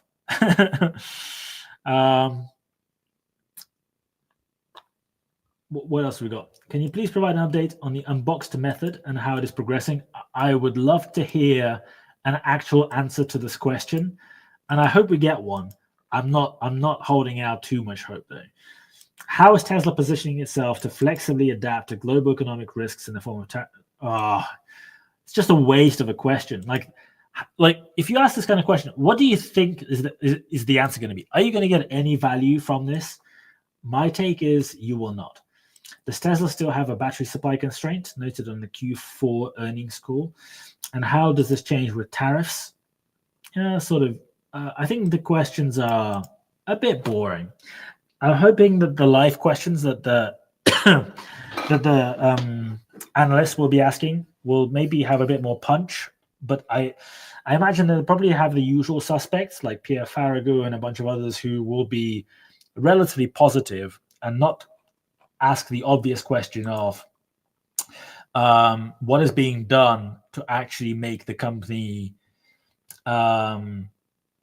grow significantly in the coming quarters, as opposed to just finding a new excuse to explain why this particular quarter is maybe slightly underwhelming. But there we go. Thank you very much for everyone joining live. We've got 3 minutes until the earnings call. You will be able to hear it live over here. Starting in 2 minutes. You can watch it direct. You can watch it over here if you want. I'm quite looking forward to it, and I'll be able to actually shut up for a second. And yeah, I think you're probably looking forward to that as well. For those who are only just joining because the earnings call is about to start, the summary is very, very bad automotive numbers. If you go to P&L, the automotive revenues have dipped significantly over here from 18.6 last quarter, 18.8 billion, 18.5 billion to 12.9 billion. Even the quarter in Q1 2024 that was really, really bad, that was significantly higher on automotive sales numbers. The regulatory credits stayed relatively high.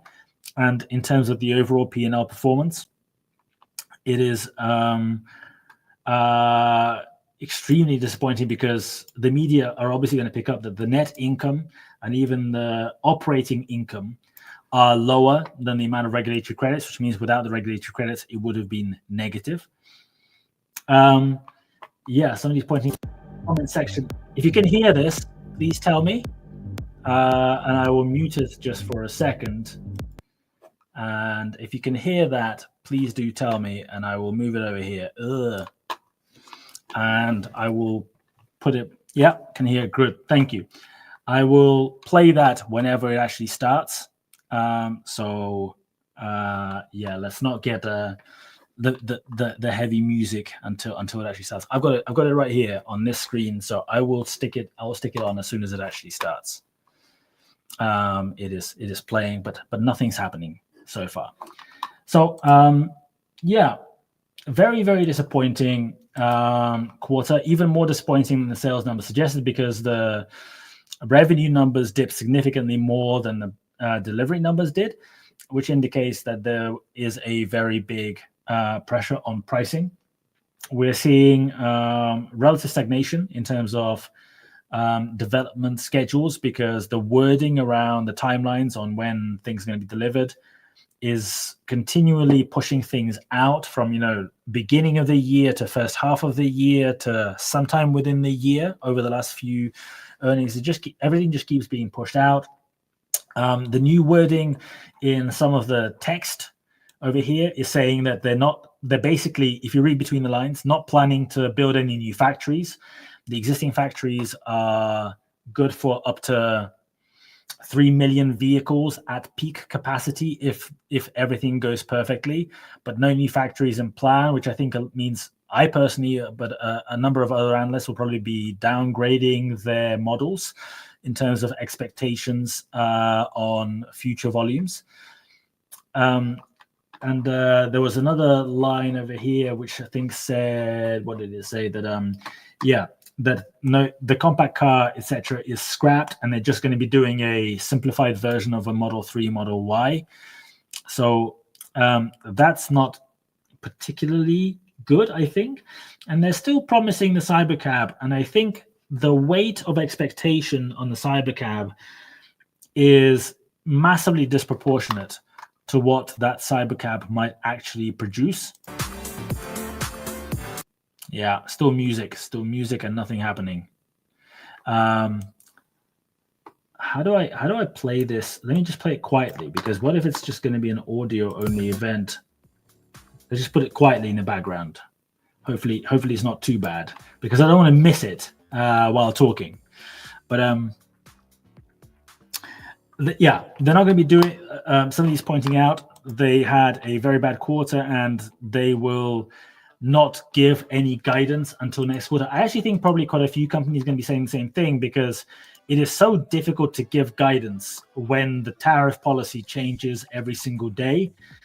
And it's amazing because some people are saying that Tesla's stock is doing all right. Wow. Yeah, so Tesla's stock over here, let me just drag this so you can see it, is in after hours is up 4%. Okay, well, there you go.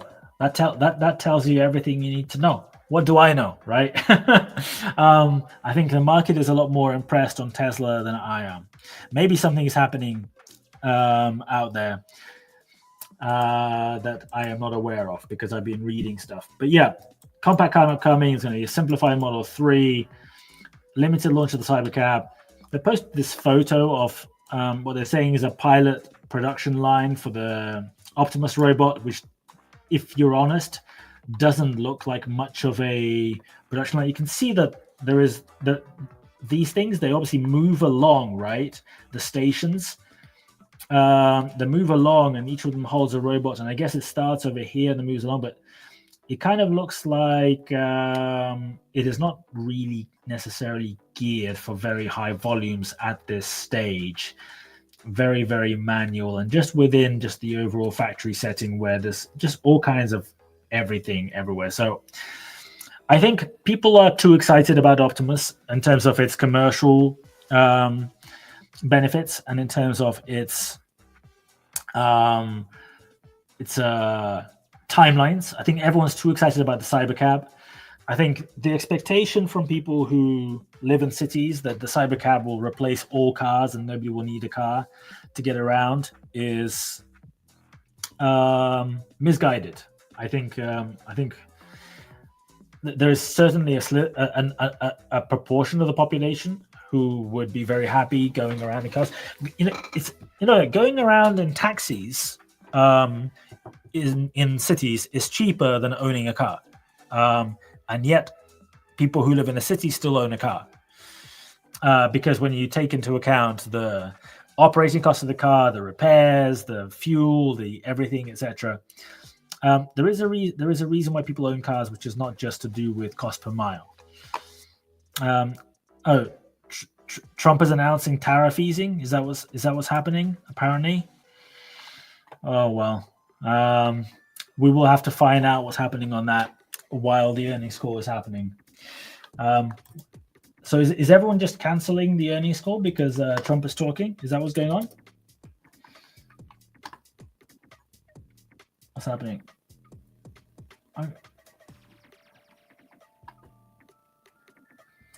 Okay, so apparently Trump has just said that tariffs in China will not be anywhere near as high as 145%, but they will not be 0%.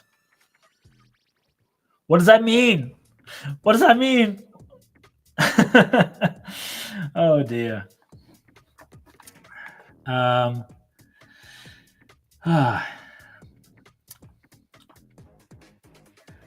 Where is the earnings call? Like 5 minutes late already. Come on, give us the updates. We want the updates. What are people saying in the comments? Everything's up, apparently. Robinhood, Nvidia, etc. I don't trust those things to drive me around, somebody says. Johnny. Everyone. Here we go. Quarter 2025 Q&A webcast. Audio, My name is Travis audio only. Head of Investor Relations, and I'm joined today by Elon Musk, Devat Taneja, and a number of other executives. Audio only is bad. Our Q1 results were announced at about 3 p.m. Central Time, and the update deck we published at the same link as this webcast.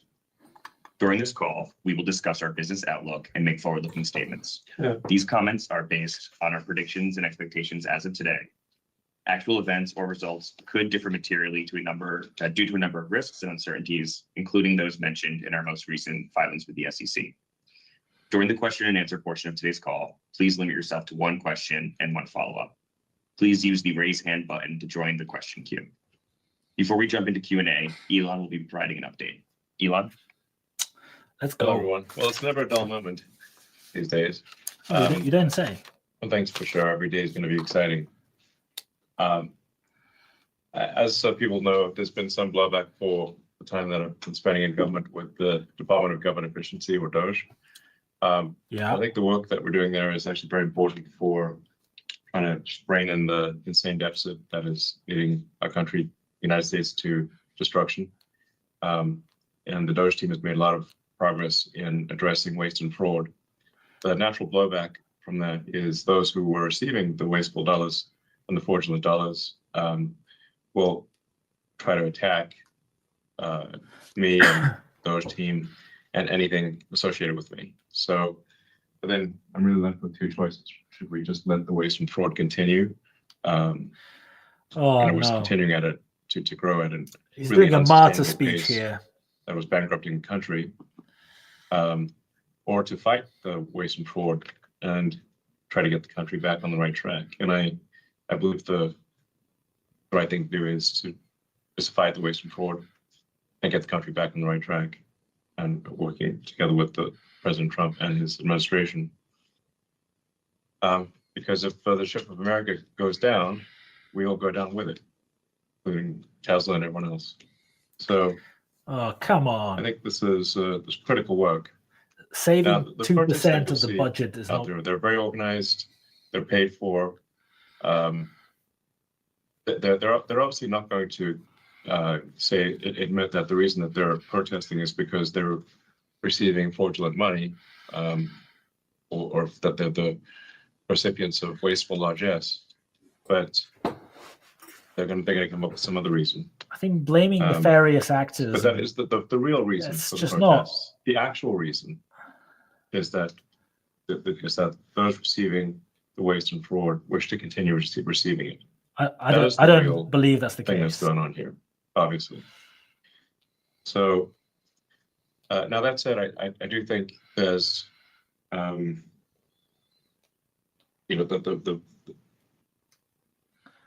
large slug of work necessary to get the Doge team in place and working in the government to get the financial house in order is mostly done. And I think So, starting probably in next month, May, my time allocation to Doge will drop significantly. oh, that's I'll have nice. to continue doing it for, I think, probably the remainder of the president's term, just to make sure that the waste and fraud that we stop does not come roaring back, which we'll do if it has the chance. So I think I'll continue to spend, a day or two per week on government matters for as long as the president would like me to do so, and as long as it is useful. But starting next month, I'll be allocating far more of my time to Tesla, and now that the major work of establishing the Department of Government Efficiency is done. It's a good point from Mikey. It sounds like So you didn't even make it to Texas for the at earnings Tesla, call. we've gone through many a crisis over the years, and actually been through many near-death experiences. I think we're on the ragged edge of death, at least on maybe a dozen times. It's been so many times. This is not one of those times. We're not on the ragged edge of death, not even close. So, but there are some challenges, and I expect that this year will be there'll probably be some unexpected bumps this year. But I remain extremely optimistic about the future of the company.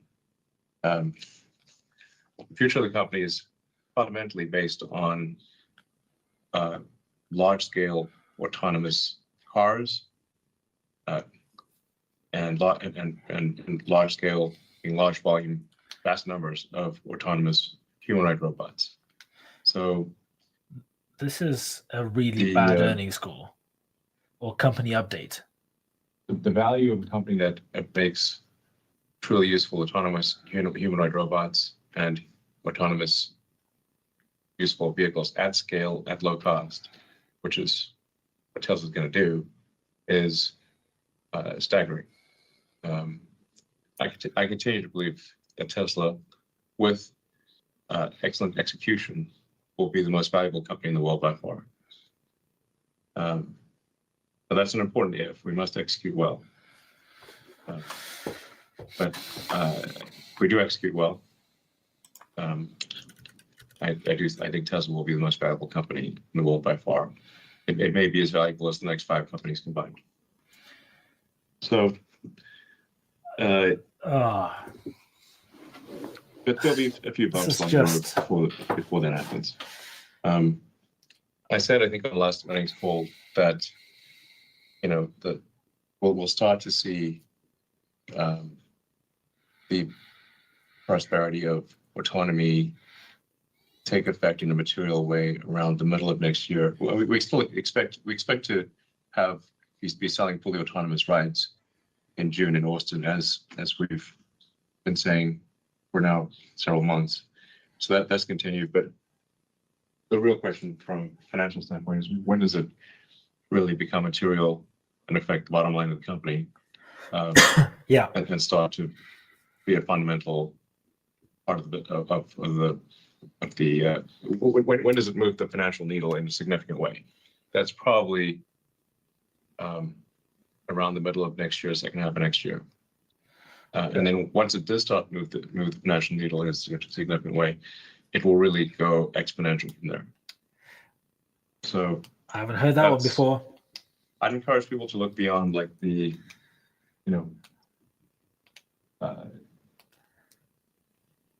some sort of bumps and potholes of the road immediately ahead of us, but lift your gaze to the bright shining thing in the future. Citadel on a hill. I don't know, some Reagan-esque imagery. Don't pay attention to the numbers, boys. And it's going to be good at some point, maybe. That's where we're headed, and not too distant future, like I said. Trust me, bro. Next year, technically. So, he doesn't sound like he believes. I don't know. I mean, maybe he does. With respect to supply chain risk, something that Tesla has been working on for several years is to localize supply chains. This actually makes sense from a cost standpoint, from a logistics risk standpoint. Is to have the supply chains be at least located on the continent in which the car is built.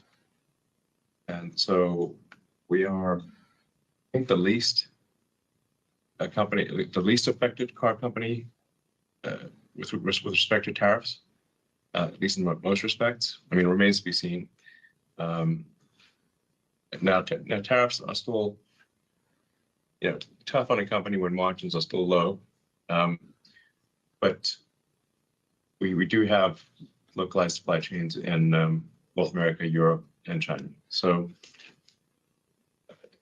that puts us in a stronger position than any of our competitors.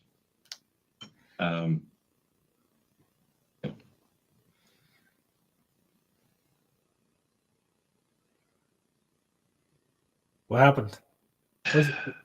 And undoubtedly, I'm going to get a lot of questions about tariffs. And I just want to emphasize that the tariff decision is entirely up to the President of the United States.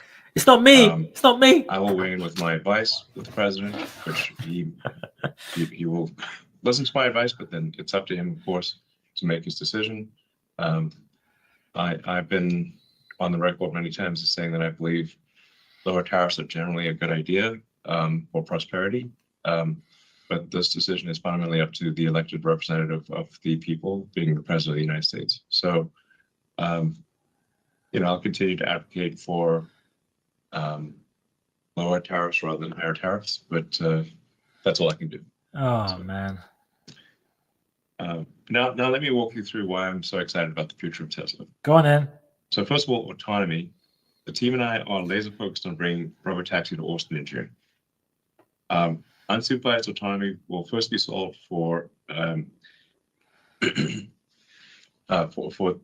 Model Y in Austin, and then actually we should parse out the terms robotic taxi or robotaxi and just generally like what's the cyber cab? Because we've got a product called the cyber cab, and then but any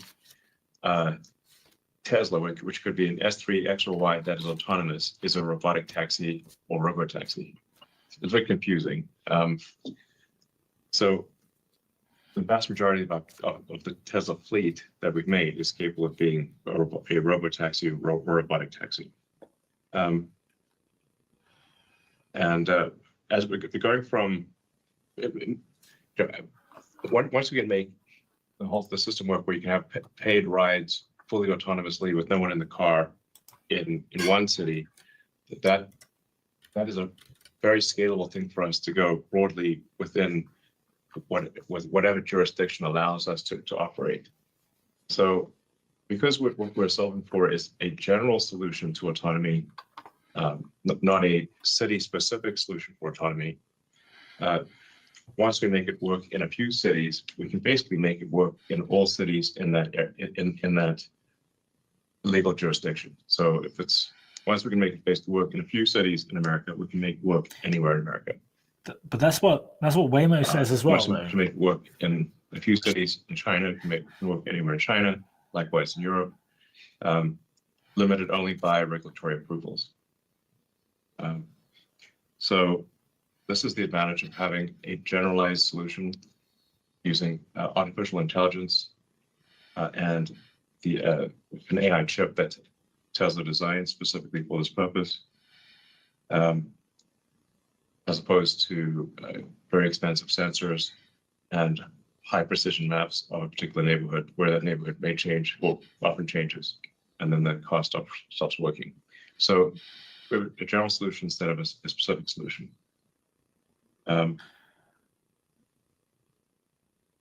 Yeah. Then with regard to Optimus, making good progress in Optimus. We expect to have thousands of Optimus robots working in Tesla factories by the end of this year, doing useful work. Thousands by the end of this year. We expect to scale Optimus up faster than any product, I think, in history, to get to millions of units per year as soon as possible. I think feel confident in getting to 1 million units per year in less than 5 years, maybe 4 years. So by 2030, I feel confident in predicting 1 million Optimus units per year. It might be 2029. So let's see, with respect to energy, our energy business is doing very well. The Megapack enables utility companies to output far more total energy than would otherwise be the case. When you think of the energy capability of a grid, it's much more than say total energy output per year. If the power plants could operate at peak power for all 24 hours, as opposed to being at half power, sometimes a quarter power at night, then you could double the energy output of existing power plants.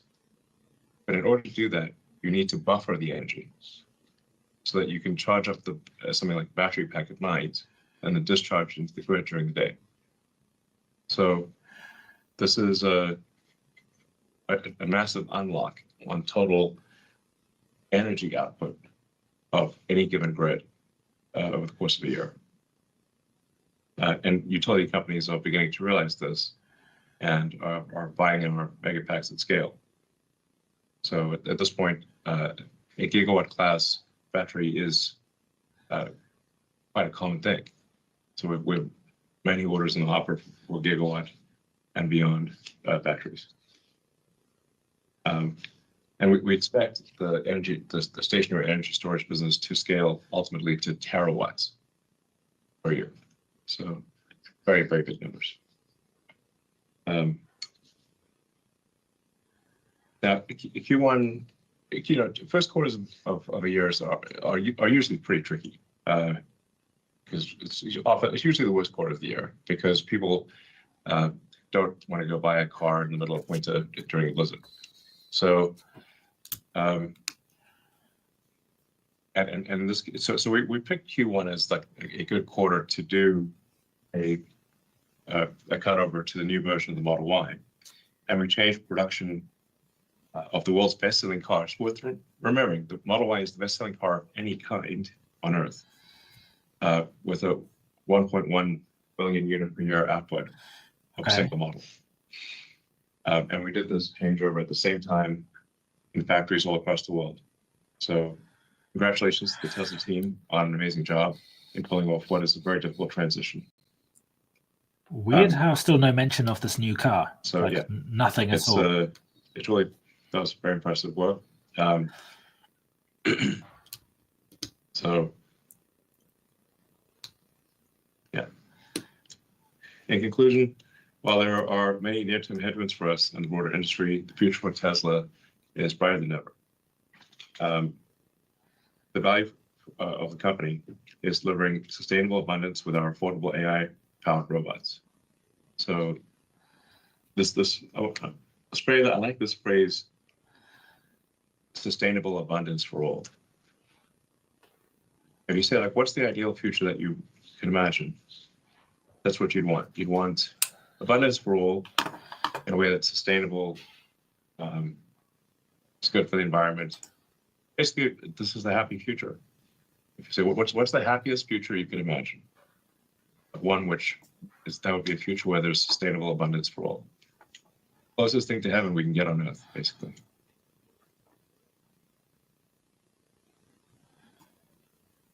So thank you again to the Tesla team for all their efforts at the challenging time. I look forward to continuing to lead the team to great success in the future. Okay, so Great. nothing Great. about this new car that's in the pack at all. That's not good. That is not good. As Elon mentioned, in Q1, we achieved something which has never been undertaken in the automotive industry of updating all our factories for the best-selling car in the world all at the same time. And this people don't understand, this was not a small feat. We're not aware of anybody else being able to do the best-selling car all at once within a quarter, and that too hitting all the timelines which we had established at the beginning. So, big kudos to the team for making this happen. I mean, this is good. Additionally, we also hit record gross profit for energy storage business in the quarter. Now, getting back into the business, there's been a lot of speculation as to the reasons for decline of our vehicle deliveries in the first quarter. We had previously guided that we will be updating all factories, and this would lead to several weeks of lost production, which did happen as planned.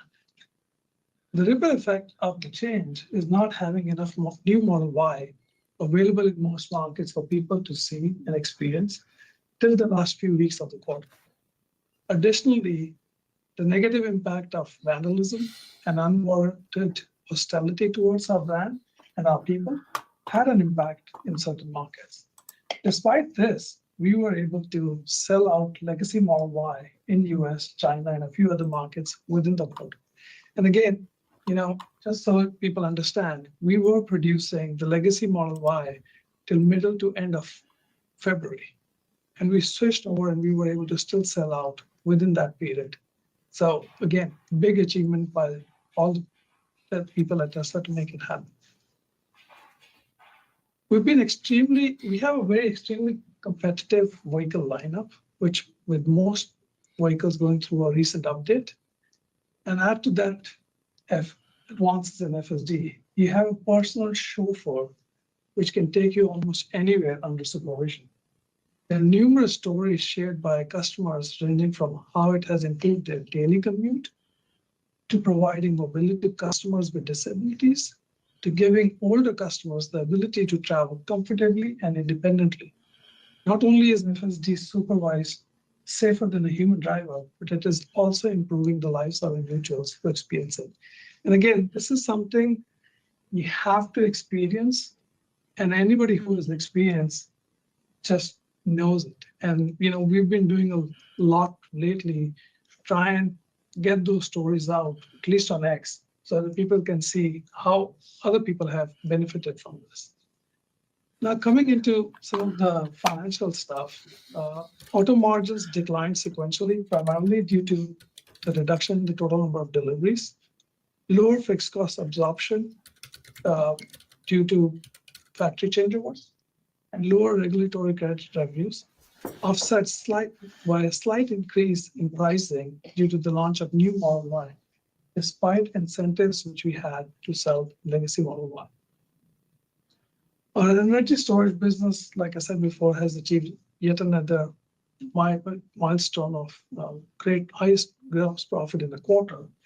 This was despite sequential decline in deployments. The importance of this business, as Elon mentioned, is pretty profound, especially in this environment, because if in order for grid to work properly with the demands from AI and all this, you need some more stability. And this is by far the simplest and best solution which we are aware of, which can help do this. And we've also developed certain unique solutions to help our customers to achieve this. Additionally, on the Powerwall side, we've been selling the new Powerwall 3, and it's been received with very good reception from customers, and to the extent that we are currently supply constrained. On services and other margins, they were slightly down sequentially, primarily because of the pressure on our used car business and insurance business. Note that we continued our journey to improve profitability in our services and collision business through better labor productivity. As previously discussed, our operating expenses continue to increase sequentially, primarily due to our AI-related initiatives, including Optimus, and also cost of development for our vehicle programs, including Cybercab, Semi, and cheaper models. These expenses flow through R&D. We believe, even in the current environment, it is the right strategy in making investments in these areas to position us for the long term. These increases were offset by decreases in SG&A from changes in our vehicle referral program. Other income reduced significantly on a sequential basis. The primary reason was Bitcoin mark-to-market loss in Q1 versus gain in Q4, resulting in a $472 million drop. The remainder of the change is because of FX remeasurement. With the adoption of the new mark-to-market standard for Bitcoin, we expect increased volatility in other income in addition to the FX volatility.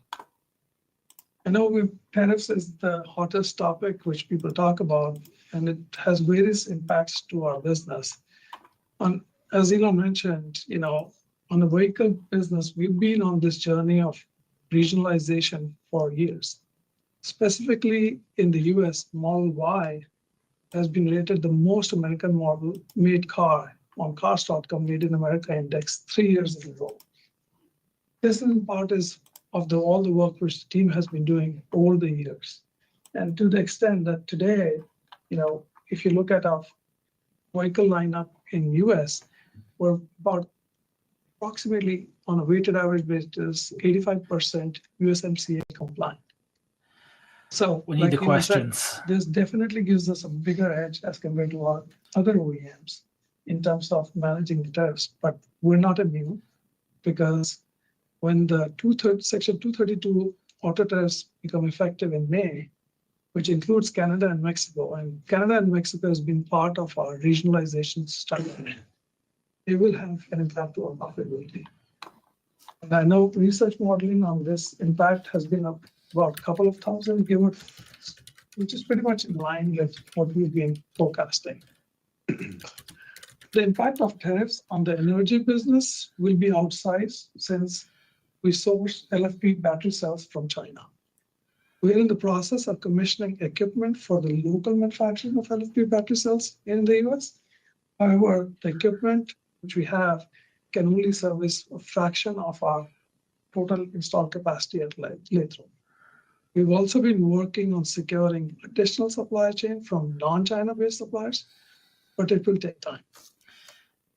Also note that, Megafact, irrespective of all the impact on US from tariffs on the energy business, we do have Megafactory China, which just started operations in Q1, and that should take care of our business outside of US. There's also an important impact of tariffs on our capital investments. I know this is going to sound counterintuitive, since in order to onshore manufacturing or expand lines, we have to bring equipment from outside the US because there is not that much capacity in the US. And the current trade environment, such equipment being brought in is subject to The expense is bringing it in from China right now. exactly.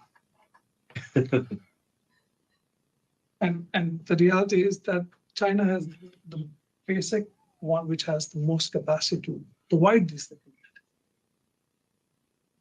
Our CapEx guidance, inclusive of model tariffs, even with the optimization we have tried to do, it is forecasted to be still in excess of 10 billion this year. And we're still evaluating what more to do on this side. To summarize, we have near-term challenges in our business due to tariffs and brand image. We think our strategy of providing the best product at a competitive price is going to be a winner. And this is the reason we're still focused on bringing cheaper models to market soon. The start of production is still planned for June. Additionally, the advancement in FSD-related features, including pilot robotaxi launch in Austin later this year, should help create a new era of demand. I would like to thank everyone at Tesla and our customers. Fantastic. Thank you very much, Vaibhav. Now we will move on to investor questions. We will start with finally from say.com. First question is, what are the highest risk items on the critical path to robotaxi launch and scaling?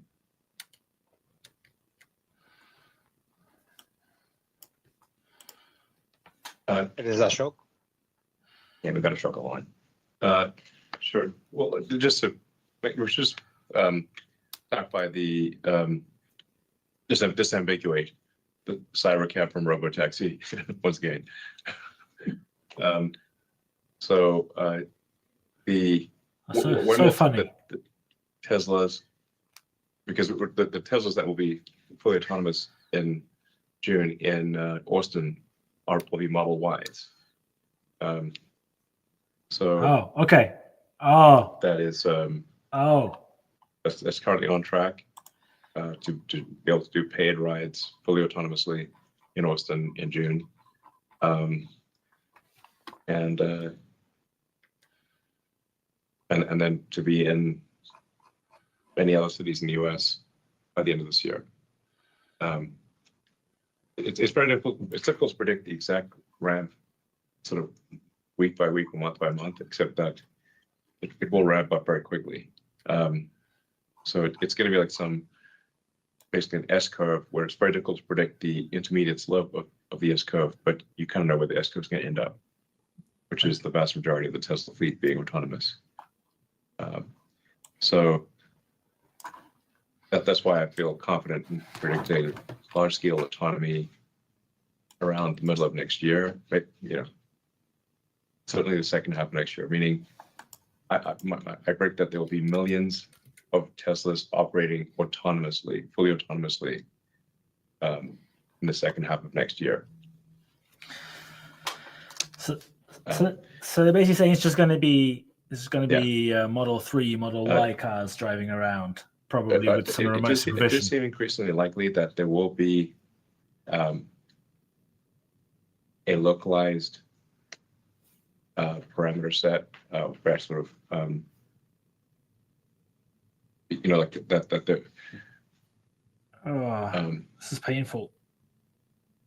Especially for places that have, say, very snowy weather, like say if you're in the Northeast or something, that like there's, you can think of it's kind of like a human. Like if you could be a very good driver in California, but are you going to be also a good driver in a blizzard in Manhattan? You're not going to be as good.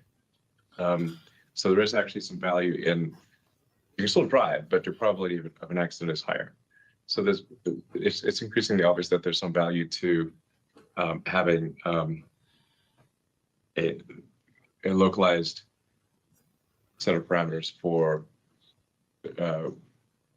different regions and specific solutions instead of general ones. localities.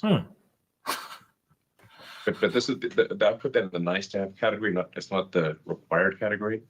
Again, really the car is just very much like a human. It's digital neural nets and cameras, and humans operate with biological neural nets and eyes. And so the same strengths and weaknesses will be present. Or a digital neural net and cameras versus a biological neural net and eyes. Ashok, if you'd like to elaborate on that. Yeah, and speaking to the location-specific models, we still have a generalized approach, and you can see that from deployment of FSD supervised in China, where with just very minimal data that's like China-specific, the models generalize quite well to completely different driving styles. That just like shows that the AI-based solution that we have is the right one, because if we had gone down the previous rule-based solutions or like more hard-coded HD map-based solutions, it would have taken like many years to get China to work. You can see those in the videos that people post online themselves. So the generalized solution that we are pursuing is the right one that's going to scale well. And you can think of this like location-specific parameters that Elon alluded to as like a mixture of experts. And if you're sort of like familiar with the AI models like Grok and others, they all use this mixture of experts to sort of like specialize the parameters to specific tasks while still being general. This makes the model use limited amount of compute to solve for the diversity of tasks that it has to solve. In terms of addressing the question that asks for, what are the critical things that we need to get right, one thing I would like to note is validation. Self-driving is a long-tail problem where there can be a lot of edge cases that only happen very rarely. Currently, we are driving around in Austin using our QA fleet, but then it's like super rare to get interventions that are critical for robotaxi operation. And so you can like go many days without getting a single intervention. So you can't easily know whether you're improving or regressing in your capacity. And we need to build out sophisticated simulations, including neural network-based video generation.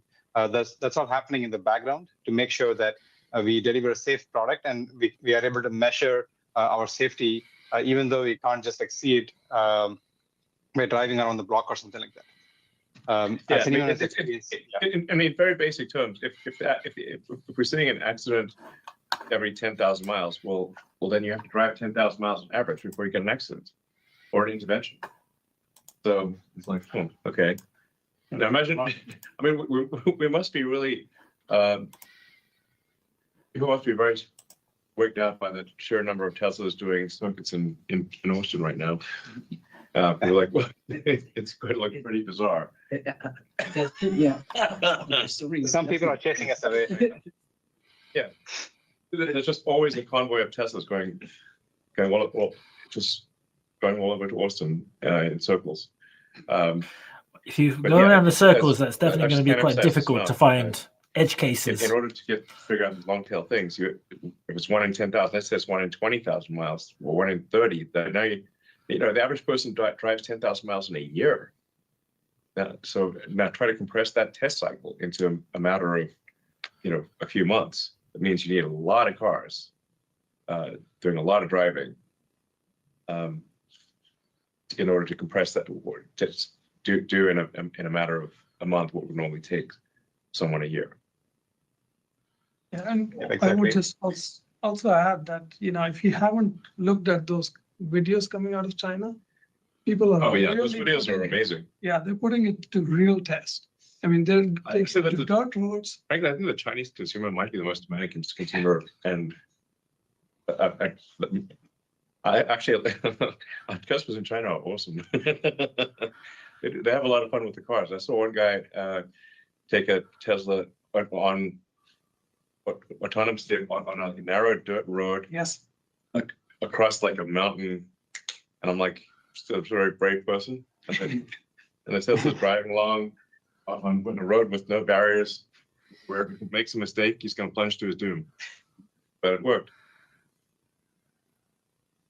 Great, thank you. And if the question was on CyberCab itself, we're in B sample validation now. Yeah, we should ask that question too. Yeah, we have our first like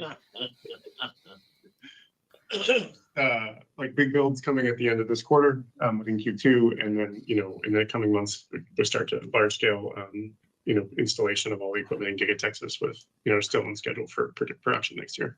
Yeah, and I just want to also clarify. Production next because year I think now. people Okay. don't understand. They think that there is no new building being built, and where is CyberCab going to Oh, be? it's in the Giga. It's within the same Yeah. factory. Yeah. It's happening and people don't know it's just happening upstairs and all along the lines while we're still building the Model Ys and Cybertrucks every day. Yeah, it's worth noting that the Tesla Gigafactory in Austin is 3 times the size of the Pentagon. Including the garden. Yeah. Yeah, including the Ground Zero garden. So go visit the Pentagon. I'm like, this building used to look big, but anymore. We're still on the first Great, question. thank you very much. The next question is, when will FSD unsupervised be available for personal use on personally owned cars?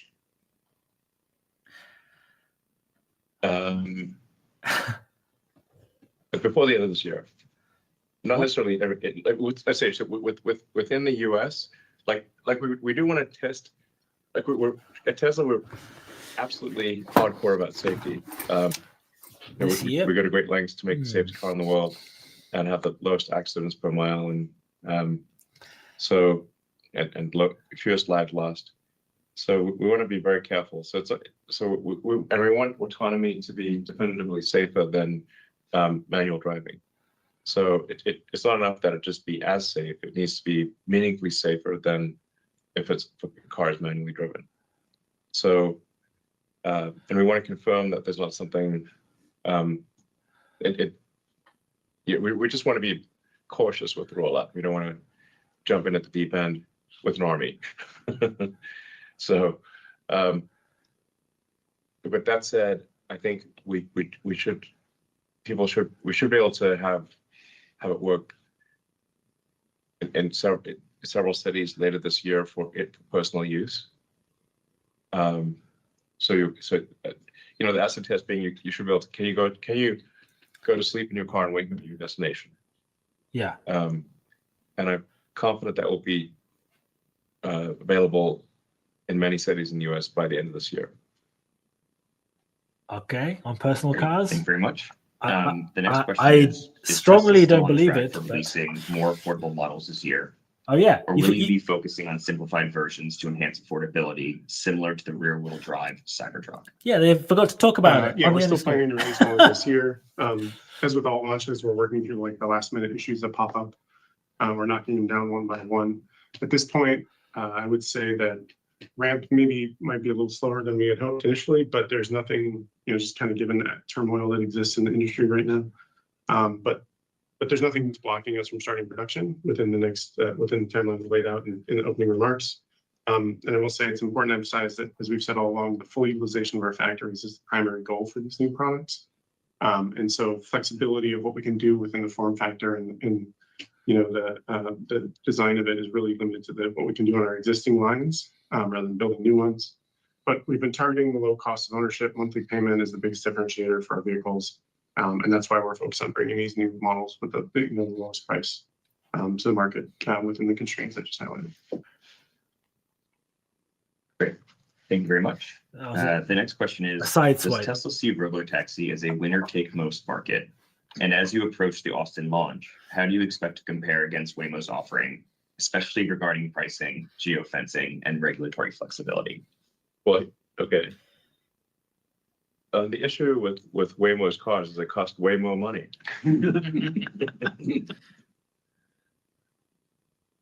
Room shot.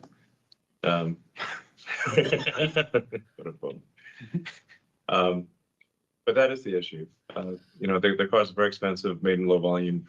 Teslas are, I don't know, probably cost a quarter or 20% of what a Waymo costs, and made in very high volume.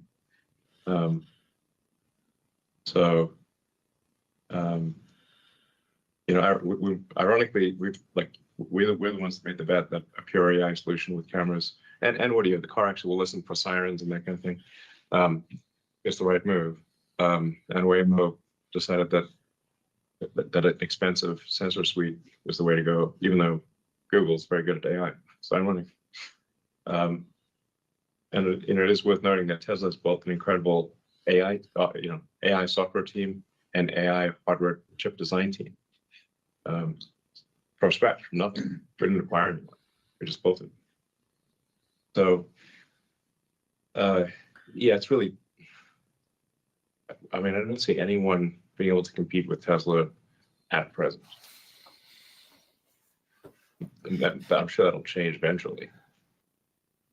But at least as far as I'm aware, Tesla will have, I don't know, 99% market share or something ridiculous. That 90-something%. At least, I don't know, at least something might change, but if we have millions of cars deployed next year, and unless others have millions of cars deployed, we'll have, unless we're blocked by regulatory situations, it won't be long. I mean, in a few years, we'll have 10 million autonomous cars on the roads, then. I think he's skewing the question. And counting. A robotaxi is not the same thing as a car that has The other FSD. thing which people forget is like, we're not just developing the software solution, we are also manufacturing the cars. Yeah. And like, what like Waymo has, they're taking cars and then trying to put Way more money.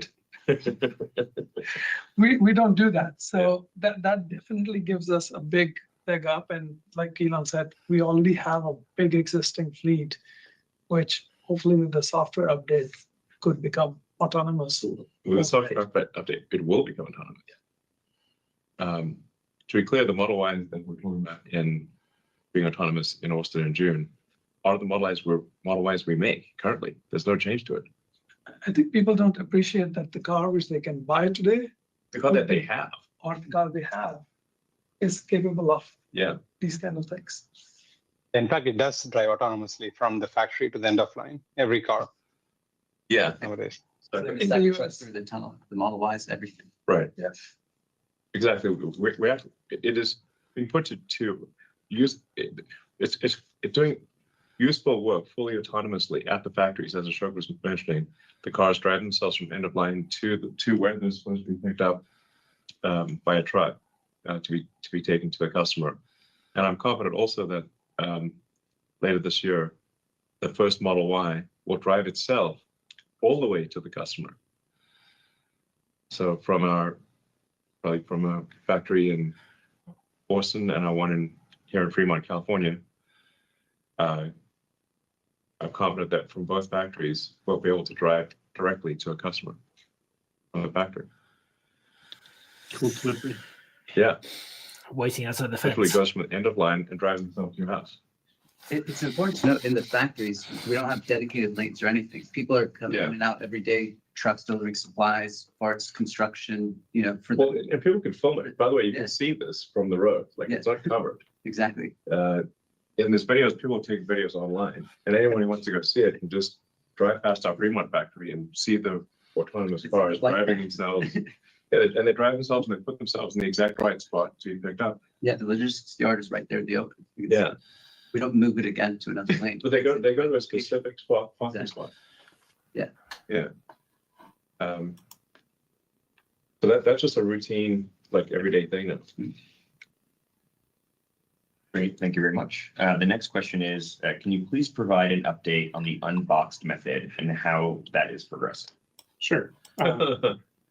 It's progressing, absolutely. As I mentioned just a minute ago, like it is the basis for our CyberCab manufacturing process. It's really what we changed in order to allow the low cost of production and also get the super high levels of automation. Really levels of automation that are sort of unheard of in vehicle manufacturing scale. It's like not something that, when you see it be produced, you'll think of in terms of like, wow, that's how a car has been built for 100 years. It's really something we've changed. In the past year, we've been like focusing on a lot of key development areas, like marrying these large sub-assemblies together in a precise way, in an accurate way. We've also de-risked things like corrosion of uncoated aluminum structures. the sealing across the seams of the vehicle, and when you marry assemble components. And we've even done early crash testing and proven that it's going to be just as safe as every other car we built. And so with all that combined, we kind of go into the builds that we have at the end of this quarter for the CyberCAD product, and that's the next real big test of full scale, integration of the unbox process. And yeah, that's kind of where we are. So you'll see them in test and on the test roads in a couple of months. Yeah. And although the line won't be upset at this rate Initially. This is a revolutionary production system. I'm not sure what the right word is. Unboxing sounds like something like when you get your phone. Here, you open it up. Yeah, you have like a pleasant experience when you take your phone out of the box. But which of course is nice, but this is much more revolutionary than that. This is a profound reimagining of how to make cars in the first place. No car is made like this anywhere in the world. The factory is the product as much as the car is the product. So it's really just the first principles approach to manufacturing that will ultimately allow us, I think, I'm confident ultimately it'll allow us to achieve a cycle time, meaning a unit every 5 seconds or less off a single line. And we want to incorporate some of these for testing it into our existing production lines as well to those with the line Cybertruck already. And this is something I've been thinking about for a long time, and I've sort of been thinking about this for a long time, and it's kind of it's not a crazy thing. Like a car every 5 seconds may sound like it's coming out like bullets, but actually it's coming out at walking speed. It's like a meter a second. A meter a second. So this is like we're still far away from caring about the aerodynamic drag of the manufacturing line. Because you're still at 3 miles an hour type of thing. What are they on about? Every 5 seconds sounds crazy, but it's 3 miles an hour. That's what we're talking about. So you can run away from it basically. But that's still by far the fastest line on Earth. And it's like half order magnitude. Like I don't know. What's like the best single line on Earth? It's like about Shanghai phase 2. And that's us. 33 seconds. Yes. And we're the fastest, right? I would think so. We think we're the fastest at 33 seconds in our Shanghai factory, but this would be 6 times faster or 7 times faster thereabouts. So it'll be slower than that at first, but the point is that when you fully optimize the design and operation of the next generation factory that we're building right now, a 5 second cycle time or less is the design is capable of it. So if you like when you go through like a radical new architecture, you go from like being like an A. I'd say like probably Shanghai in particular is an A+ on a moderately, an advanced but still traditional car production system. Sort of, they're really doing about as good as possible to do within a conventional scenario. So trying to get much below, sort of below like 30 seconds, extremely difficult. But if not, and you start getting into sort of impossible, where you just you have to be faster than a human could possibly move. So then the autonomous line, it really just needs to be robots moving really fast, and that's where you get to sub 5 seconds. But we'll start off with at getting a C in. Instead of an A, getting a C in a new architecture, but then the potential is there over time to move that up to an A+ within an A+ architecture. Great, thank you very much. Let's have the next live question questions. How is Tesla positioning itself to flexibly adapt to global economic risks in the form of tariffs, political biases, etc.? As Elon said, we've been supply chain team been at for a while. We continue to mitigate global economic risks like tariffs and political biases by regionalizing part supply near its factories in North America, Berlin, and Shanghai. For example, in North America, our high-volume vehicle programs have over 85% North America content, and Shanghai vehicles have over 95% local content. Berlin has similar levels of regionalization as North America when you exclude the battery, and we are working on regionalizing the battery as well. This is a pre-pandemic strategy that we accelerated post-pandemic through supply diversification, dual sourcing, vertical integration, advanced analytics, and local partnerships to ensure supply chain resilience and production stability. Having said that, we are not 100% insulated, and these tariff risks are higher on our low volume platforms than the high volume ones. Yeah. In fact, there's no more vertically integrated car company than Tesla. I mean, we're the most vertically integrated car company since, Henry Ford back in the day when they were doing mining iron and stuff, and growing rubber trees. So, we're not growing rubber trees and mining iron yet, but we have built a lithium refinery in South Texas, and it's the biggest lithium refinery outside of China, I think. Is that right? Yeah, I think so. Right. Once it's started. Yeah, but its output potential would be the biggest lithium refinery outside. And we've got space to expand it if we need to build more. Right. So, and then we've got the cathode refinery in Austin next to the Gigafactory. We're going to figure out what to do about the anode. This is an ongoing subject of discussion. The best of all possible worlds would be figuring out how to have no anode. Best anode, best part being no part. That's the dream of the lithium batteries, to be anode, not have an anode. But either way, we better have the anode, the cathode, and the lithium, and the electrolytes, and the separator to make a cell. But there's no other car company that is building lithium refineries and cathode refineries. We're ridiculously vertically integrated, and that's our best position to protect against supply chain disruptions. Yeah. Right. Lonnie, do you want to talk about progress in this one? Yeah, certainly for our in-house cells, we've multi-sourced every component, and we have every part coming from at least 2 different countries of origin, which is that we started this, the supply chain team and the engineering team worked together on this for the last couple of years to put that together. It's not something we did in a couple of months. This is years of work. So we're in a good position to take advantage of that, and the insourcing of lithium and cathode, they're the 2 most critical parts of the battery. That's right in our backyard, and we're totally insulated from. Well, it needs to be in operation. It needs to be in operation once they're running. We also make our own cells, by the way. So Right. cell production. If you look, there's you make the anode, the cathode, the lithium, the electrolyte separator, the can, and then you got to put all that together in the cell factory. And there are entire companies that all they do is produce cells, but they don't do the other stuff. They don't refine lithium or the cathode or. So our cell production is going quite well, and I think we're Not sure they're talking about the question here. are but- we we're currently sort of the lowest cost per kilowatt hour. Yeah. For all the cells we purchase in North America, Yeah, so it's lowest cost to us.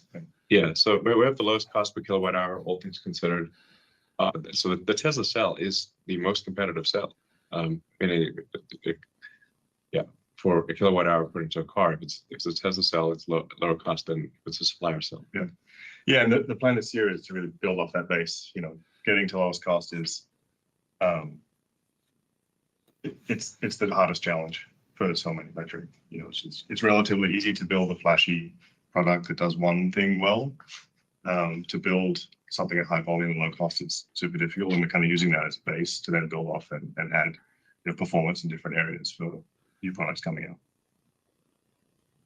Yeah.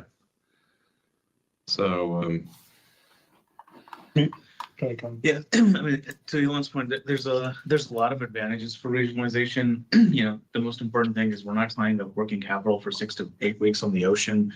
If there's a design change, then everything that's in transit basically has to be scrapped. Secondly, port disruptions, as we saw during COVID, can be very expensive because slight disconnects can shut down production. So then your only option is costly air expedite. It also gives us resilience in supply chain. If one region is down, we can bridge with others. It's more work to set up in the beginning, but it's critical to have when the need arises.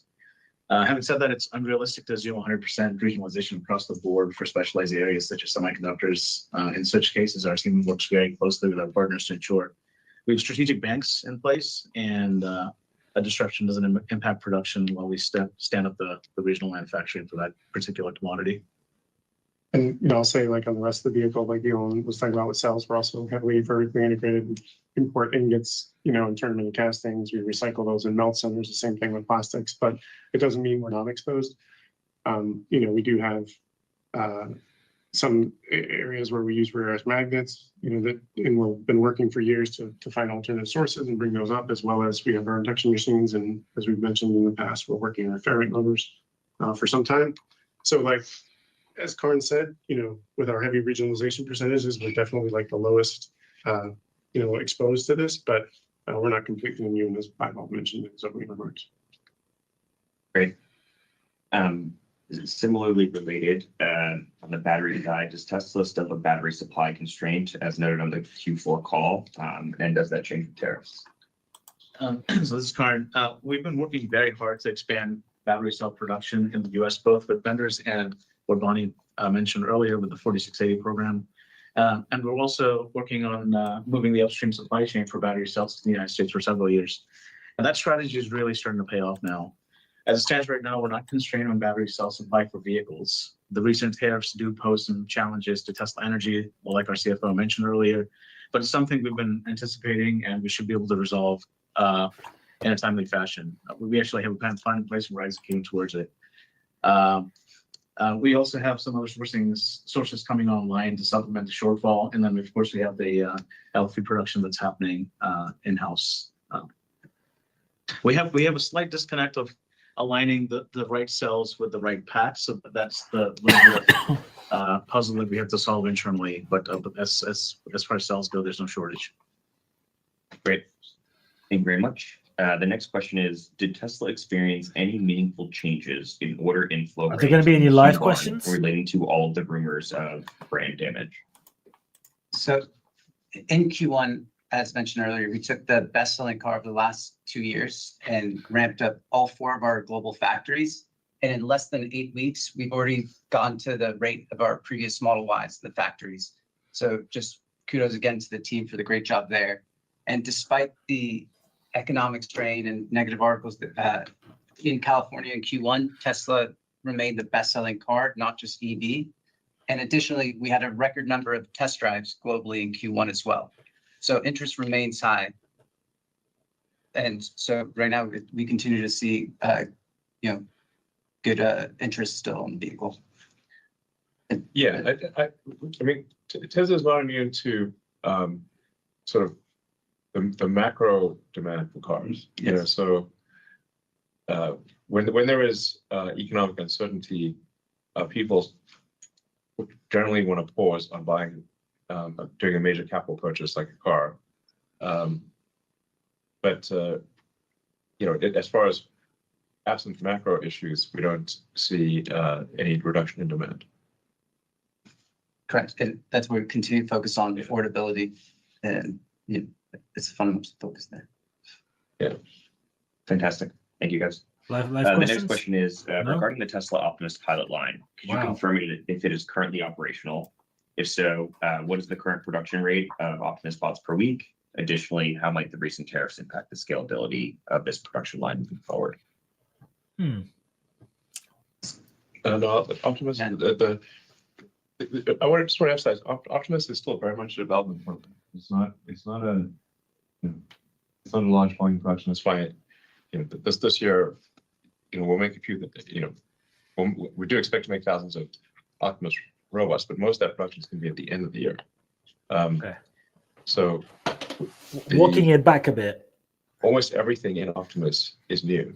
there's not like an existing supply chain for the motors, gearboxes, electronics, actuators, really anything in the almost anything in the Optimus, apart from the AI for Tesla, the Tesla AI computer, which is the same as the one in the car. So when you have a new complex manufactured product, it'll move as fast as the slowest and least lucky component in the entire thing. And as a first order approximation, there's like 10,000 unique things. So that's why anyone who tells you they can predict with precision the production ramp of a truly new product doesn't know what they're talking about. It is literally impossible. So you go through this like series of constraints where it's like this part's the limiting factor, now that part's the limiting factor, now this part's the limiting factor, and multiply that by 1,000 basically. And then the rate of the production ramp is decided by how quickly you can solve each of those problems. Now, Optimus was affected, by the magnet issue from China, because the Optimus actuators in the arm do use permanent magnets. Now, Tesla as a whole does not need to use permanent magnets, but when something is volume constrained, like an arm of the robot, then you want to try to make the motors as small as possible. And then, so we did design in permanent magnets for those motors, and those were affected by the supply chain, by basically China requiring an export license to send out any rare earth magnets. So we're working through that with China. Hopefully we'll get a license to use the rare earth magnets. China wants some assurances that these are not used for military purposes, which obviously they're not. They're just going into a humanoid robot. So it's not a weapon system. But that is an example of a challenge there. But I'm confident we'll overcome these issues, and we'll, by the end of this year, have thousands of Optimus robots. Great. Thank you very much. Mm. And Not much the of an last answer. question we already covered earlier, whether robotaxi was still on track for this year. So with that, we can move on to analyst questions.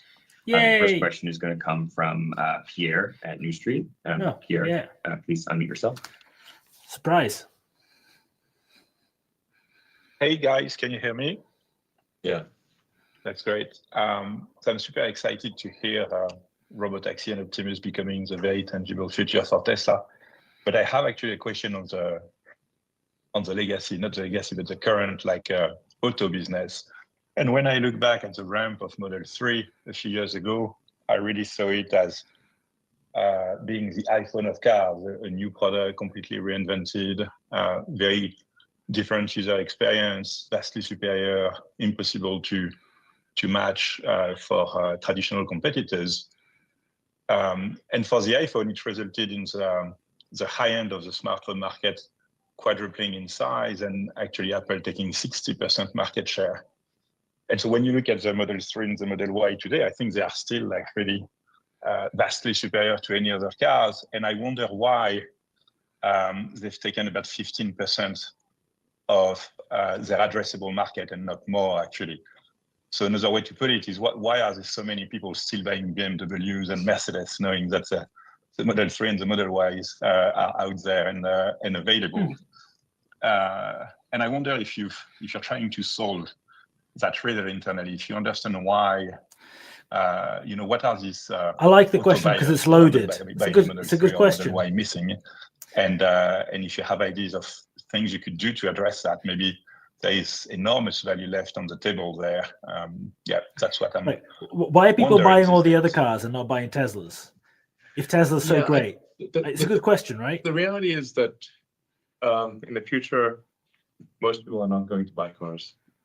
So it's kind of what one could sort of say. Look, you want to continue with your phone metaphor. I mean, you can remember the days of the flip phones when there was 100 different flip phone designs, and I would, the mistake that lump manufacturers made was to try to make many different variants of a flip phone, but which was a mistake. They should have made the iPhone.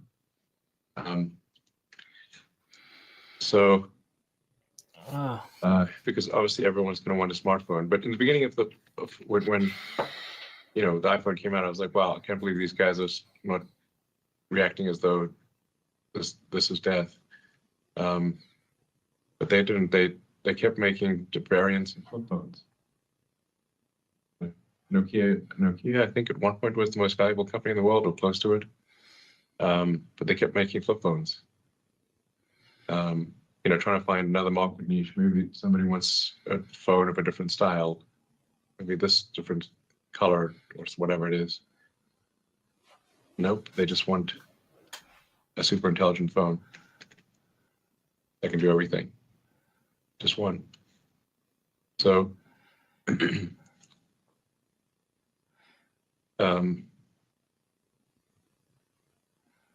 said this many years ago. In the future, in the not too distant future, buying a gasoline car that is not autonomous will be like riding a horse while using a flip phone. Some people still do it, but it's rare. Great. Thank you. The next question comes from. That was not the Emmanuel question Osner at Wolf. all. That was awful. That did Emmanuel, not please answer the unmute yourself. question. Great. Thanks for taking my question. So Ilan, the public version of the FSD software still has a decent amount of, I guess, intermittent human interventions that are required. So what's still required for the software on your end to get to a level where it doesn't need to be supervised? And I'm asking that in the context of, obviously, the June launch being in the next couple of months. What still needs to happen? Good question. We are working on a number of what they're saying doesn't go ahead, line up Joshua. with reality that you see. We are aware of the interventions that are happening in the public bills, and that's why we are hardcore burning it down. And really, just picking some initial launch city helps us focus on solving all the issues that we face here. For example, is focusing on Austin, we're not solving all the issues that customers in Boston or somewhere else might face. And then here, we just have a big list of all the issues, just burn it down. And that's what the team is working on, along with other redundancy issues. For example, if one of the computers goes down right now in the customer fleet, it would throw the red hands and ask you to take over, but we don't want that kind of situation. So you're solving both the reliability issues of the autonomy software and also the reliability issues of the system software together for Austin. Yeah, we just worked through a long tail of unusual interventions. So, and these are really very rare. Like as I was saying earlier, you have intervention every 10,000 miles. I mean, That's not that's true. a lot of That's just driving not true. to even find one case. Where The average retail driver and some does not interventions drive are 10,000 miles automatic, between interventions. Missing functionality, for example, for handling emergency vehicles correctly, you don't need to consume audio as an input. But then the customer-facing versions don't have audio input, but the version that's going to be in Austin will have audio input and so on. Okay, but would you have remote operators, for example? I mean, every now and then, if a car gets stuck or something, someone will unblock it. But it's just because we are a bit conservative and tend towards more safety than even if we get stuck every now and then. We do have remote support, but it's not going to be required for safe operation. If anything, it's just required for more availability. Anyway, it's only a couple months away, so you can just see it for yourself in a couple months in Austin. Great. Our next question comes from Edison at Deutsche Bank. Edison, please unmute yourself. Hi, thank you very much for the question. So I want to ask about the Optimus supply chain going forward. You mentioned very fast ramp up. What do you envision that supply chain looking like? Is it going to require many more suppliers to be in the US now because of the tariffs? How does one kind of think about what needs to happen there? I have no idea what he's actually trying to ask. Like actually, like We have to see how things settle out. I don't know yet. I mean, so some things we're doing, as we've already talked about, which is that we've already taken tremendous steps to localize our supply chain. I think we're more localized than any other manufacturer, and we have a lot of things underway that to increase the localization to reduce supply chain risk associated with geopolitical uncertainty. Did you have a follow-up? Yeah, wanted to come back actually to the robotaxi then. Do you have a sense on how many cars or how big the scale will be initially and how that might ramp up? I know you're targeting, millions of vehicles in the second half kind of next year. But initially at launch, how many vehicles would be reasonable? And is it going to be as simple as if one goes to Austin, let's say in late June or July, you'll be able to request? Yeah. We're still debating the exact number to start off on day one, but it's like, I don't know, maybe 10 or 20 vehicles on day one. Watch it carefully, then scale it up rapidly after that. So, we want to make sure that we're paying very close attention the first time this happens. But yeah, you'll be able to, end of June or July, just go to Austin and order a Tesla autonomous drive. Great. The next question comes from George at Canaccord. Hi, thank you for taking my question. It has to do with FSD pricing. Can we envision when you launch unsupervised FSD that there could be sort of a multi-tiered pricing approach to unsupervised versus supervised, similar to what you did with autopilot versus FSD in the past? Thank you.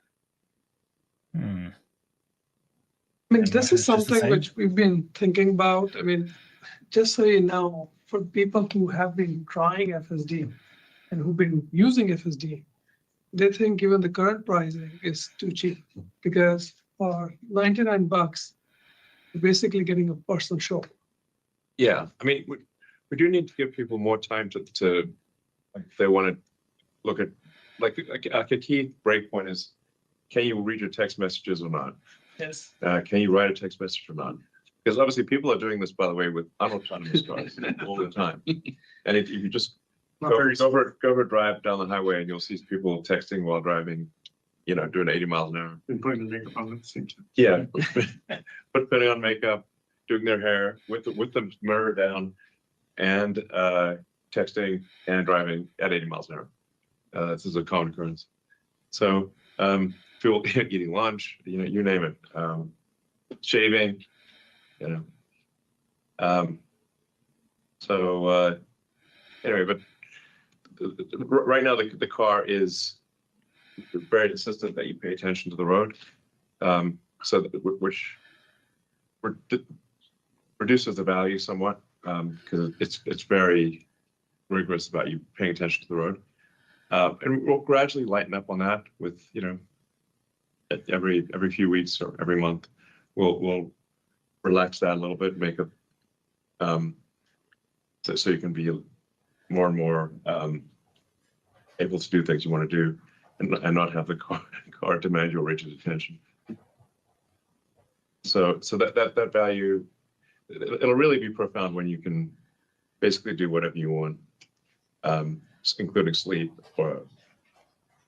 and then that $99 is going to seem like the best $99 you've ever spent in your life. Great. And George, do you have a follow-up? My follow-up is about geographic expansion. Just maybe discuss additional markets. There's been some news around India recently that you could launch this year and next. Thank you. So yeah, I mean, we've been working on getting into India. India is a very hot market, and especially the current, and I don't want to talk just about tariffs, but the current tariff structure with India is that any car which we send in is subject to 70% tariff. Also like a 30%, luxury tax on it. So the same car which we were sending is like 100% more expensive than what it is. So that creates a lot of, anxiety. It's like, people feel, okay, they're paying too much for the car. And by the way, we're not getting the money. The local government is getting the money. And that's why we've been very careful trying to figure out when is the right time. Like I said, we are working on it. It would be a great market to enter because India has a big middle class, which we would want to tap in, and that is the market which we want to be in. But again, these kind of things create a little bit of tension, which we're trying to work around. Great, thank you so much. The next question The comes last two from questions Adam have been Jonas at Morgan Stanley. very slow. It's Go ahead, Adam. painful to listen to. Hello? Anybody there? Have you fallen asleep? We can't hear you, Adam, so somebody we'll wake put you him back up. in the queue, and we'll move to Colin Langan from Wells Fargo while Adam figures out his audio. Colin, please unmute yourself. Oh, great. Do you hear me? Yes. Oh, great. You're still sticking with the vision-only approach. A lot of autonomous people still have a lot of concerns about, sun glare, fog, and dust. Any color on how you anticipate on getting around those issues? Because my understanding, it kind of blinds the camera when you get glare and stuff. Actually, it does not blind the camera. We use an approach which is direct photon count. So when you see a processed image, so the image that goes from the sort of photon counter, so the silicon photon counter, that then goes through a digital signal processor or image signal processor. That's normally what happens, and then then the image that you see looks all washed out because if you point the camera at the sun, the post-processing of the photon counting washes things out. It actually adds noise. So quite a big breakthrough that we made some time ago was to go with direct photon counting and bypass the image signal processor. And then you can drive pretty much straight at the sun, and you can also see in what appears to be the blackest of night. And then, in fog we can see as well as people can, probably better, but I'd say probably slightly better than people, than the average person anyway. Yeah. So the camera is able to see when there's direct glare on it. I'm a little surprised by that. Yeah. Okay. And then there were obviously media reports the other day that the affordable model was delayed. Doesn't sound like that's correct. Those reports also talked about it being more of a cheaper version of the Model Y. Any color on what we should expect? Is it a cheaper version of the Model Y, or is it actually going to be a design change with it? Yeah, like say something about it. So I think Lars already covered it in answering one of the say.com questions. The real thing which we are trying to focus on is affordability. And using our existing lines, and there's always limitations when you're using existing lines as to how many different form factors can you bring through. So that's the way I would say you should think about it. And I don't know if Lars anything more to add. Yeah, and I think I said this before in other calls, like, with the recent upgrades to the Model 3 and Model Y platforms, we made some pretty great cars at pretty great prices, and we added a bunch of features and things like that. I think it's easy to consider that, moving forward, Tesla doesn't make bad cars, and we always make. Our intent is not to make a car that is any worse than any car we've ever produced in the past, and so. The models that come out in the next months will be built on our lines and will resemble in form and shape the cars we currently make. And but the key is that they'll be affordable and you'll be able to buy one. Great. We might have time for one last question. Adam, we'll try your audio again. You want to try to unmute yourself, Adam? All right, unfortunately, still not working. He's falling asleep. Sorry, guys. Uh, Technology. Go ahead, Adam. he sounds like he was In asleep. the February 20th Joe Rogan interview, Elon, you advocated for a ramp in tariffs to give people time to adjust. Otherwise, in the quote, you said the system would break and bad things would happen. So are things breaking yet? And if the tariffs as announced remain in place, when would things start breaking? Well, at the risk of stating the obvious, I'm one of many advisors to the president. I'm not the president. So, Yet. but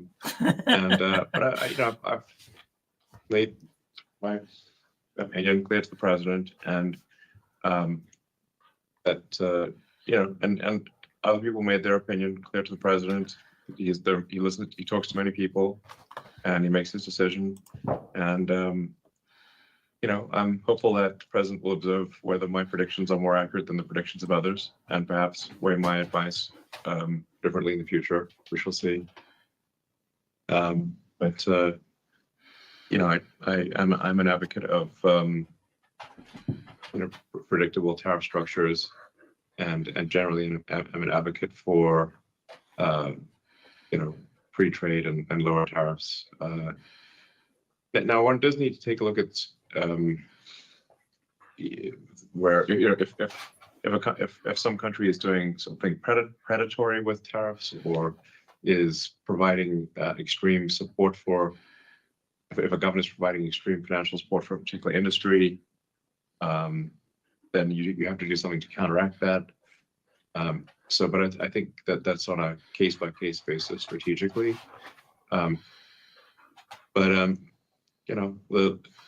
The president is the elected representative of the people, and is fully within his rights to do what he would like to do. So, Okay, Elon, I respect that.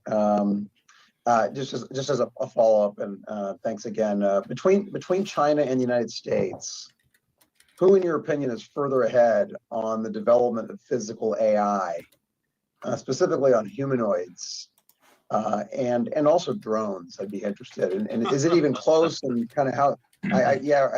Serious. And, well, I think the answer on drones. Yeah.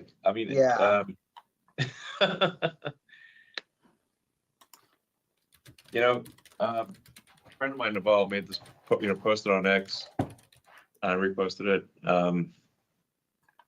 I think a prophetic statement, which is any country that cannot manufacture its own drones is doomed to be the vassal state of any country that can. And America cannot currently manufacture its own drones. But that's it, again. We've gone so way off topic. China, I believe, manufactures about 70% of all drones. And if you look at the total supply chain, China is almost 100% of drones have a supply chain dependency on China. So China is in a very strong position. But here in America, and we need to shift more of our people and resources to manufacturing. Because this is, I have a lot of respect for China, because I think China is amazing, actually. But the United States does not have such a severe dependency on China for drones, and be unable to make them unless China gives us the parts, which is currently the situation.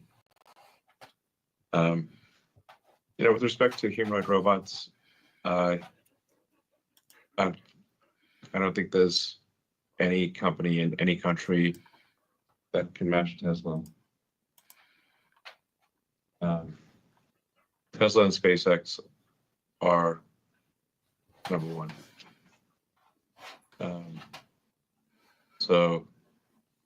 And then now I'm a little concerned that on the leaderboard, ranks 2 through 10 will be Chinese companies.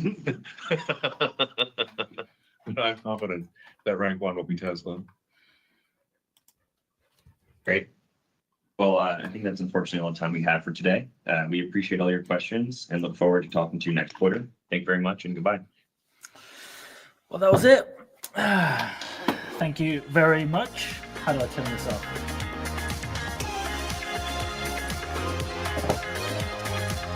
Right. A pretty bad earnings call all around, in my opinion.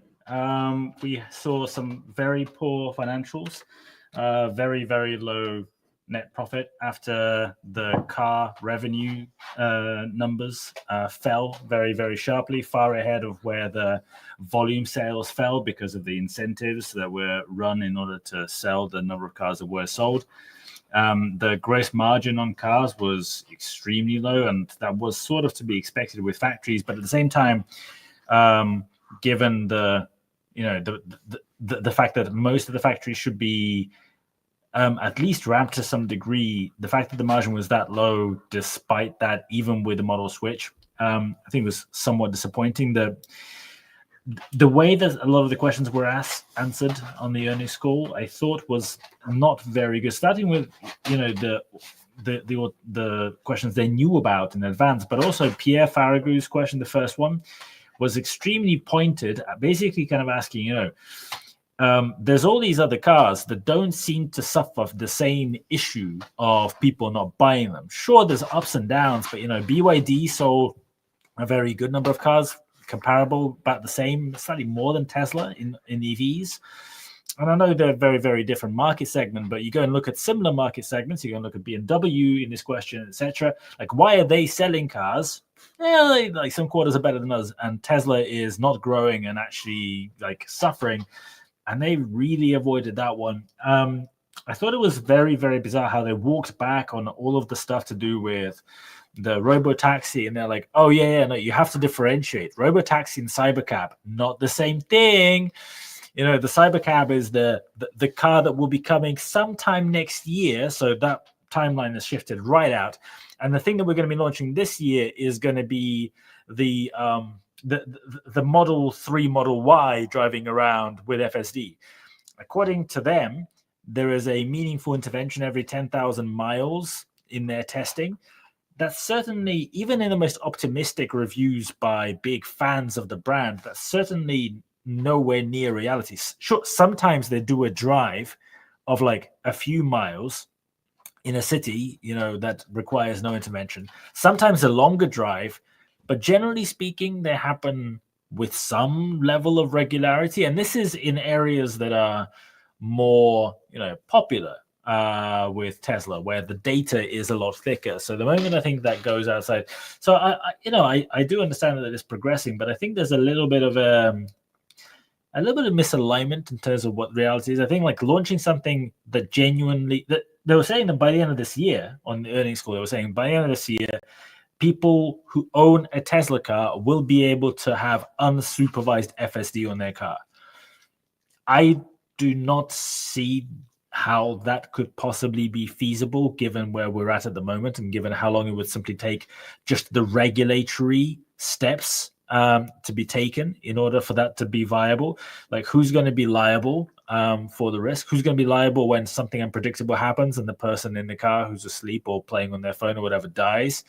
I can see that just just getting it across the line, even when it's good enough, which it isn't at the moment, it's going to be quite difficult. The numbers, if you haven't seen the numbers yet, go to the beginning, about 10 minutes into this. Where is it? I don't know. Whatever. Go to the beginning of this, and you will be able to see Tesla stock doing very well. It's up 5% in after-hours trading. I would love to tell you why, but I can't. So that's the answer. This was an interesting earnings call, and how low energy it was. I don't know if you picked up on that as well. The last live caller, I think, fell asleep and woke up suddenly in the jolt and asking his question. But it was very, very low energy. There was even the exciting bits, the sort of the optimistic, the positive bits, sounded very slow and very unexciting. But I don't know. So we will have to see what actually happens in the next 2 to 3 months.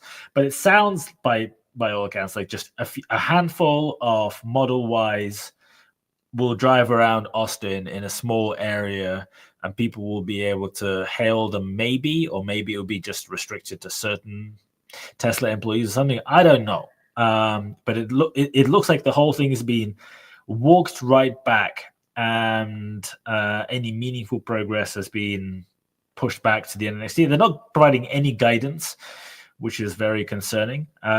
Indicates that this quarter is not going to be much better than last quarter. And interestingly, I don't know if you picked up on this, but only just thinking about it, this whole earnings call, the entire thing, I don't think they talked about the Cybertruck like once, right? This was meant to be the Halo product, the product that was going to be bringing in mega dollars. Remember, like when this was going to be the thing that was going to be printing money, it was going to be selling like in the truck market way more than all the other trucks. It's going to be the most popular truck. I don't think they mentioned it once, like maybe in passing when they were talking about the fact that they launched a rear-wheel drive, but just like by accident. There was nothing really at all on this call that you could probably go and take elements of this entire earnings call and find almost identical statements being made in previous ones. Very little new information and mostly just walking back on previous statements, which I thought, yeah, they didn't mention the Roadster. Somebody saying Roadster. They didn't mention any, like the new compact car is basically cancelled. They don't want to build any new factories, so that's basically putting. At one point, Elon was meeting with the governments of India. He spoke to the governments of Indonesia. Spoke to the president of Brazil. They bought that big site in Mexico and they made a huge fanfare presentation and announcement they're going to be doing. They've just said that they're not going to be building any new factories at all. And the existing factories, if they're completely maxed out, will be able to max at 3 million vehicles a year. But that sounds like if they're saying this now, we're in April 2025. Let's say that this changes, for example, in the next year. So by like this time next year, and then it's another 2.5 years before that factory's operation. We're talking no new factories that would be vehicle producing until late 2028, early 2029 at the absolute theoretical earliest.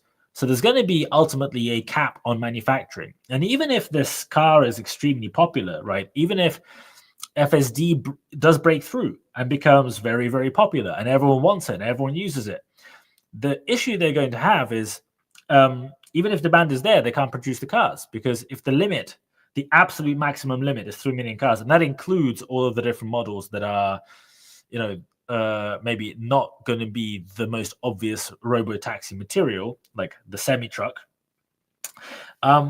I think that's that's again another miss. And I think what this is pointing to is there is limited headspace and limited resource in the top echelons of Tesla. That's my opinion, because I don't see how, if you are genuinely hyper optimistic about FSD, if you are genuinely hyper optimistic about the demand for these cars, and you genuinely think that the world of the not immediate, but medium-term future is that Tesla is going to take the, what did he say, 99% or high 90s% share of the self-driving, and nobody will want a car that does not self-drive. Why would you not be using the $37 billion that's sitting on your balance sheet in cash to construct the factories today that will in 2.5, 3 years' time then be able to manufacture those cars that will be in such high demand?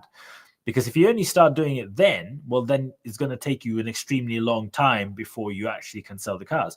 So I think it's one of those where the actions don't really marry up to what they're saying. Because if I was genuinely in that position, if I was seeing the data that told me this is going to print us an unbelievable amount of money, and I knew that it takes me 2.5, 3 years to go and build a factory that enables me to open the money tab to go be printing that money, I would be building that factory right now in like 3 different locations, right?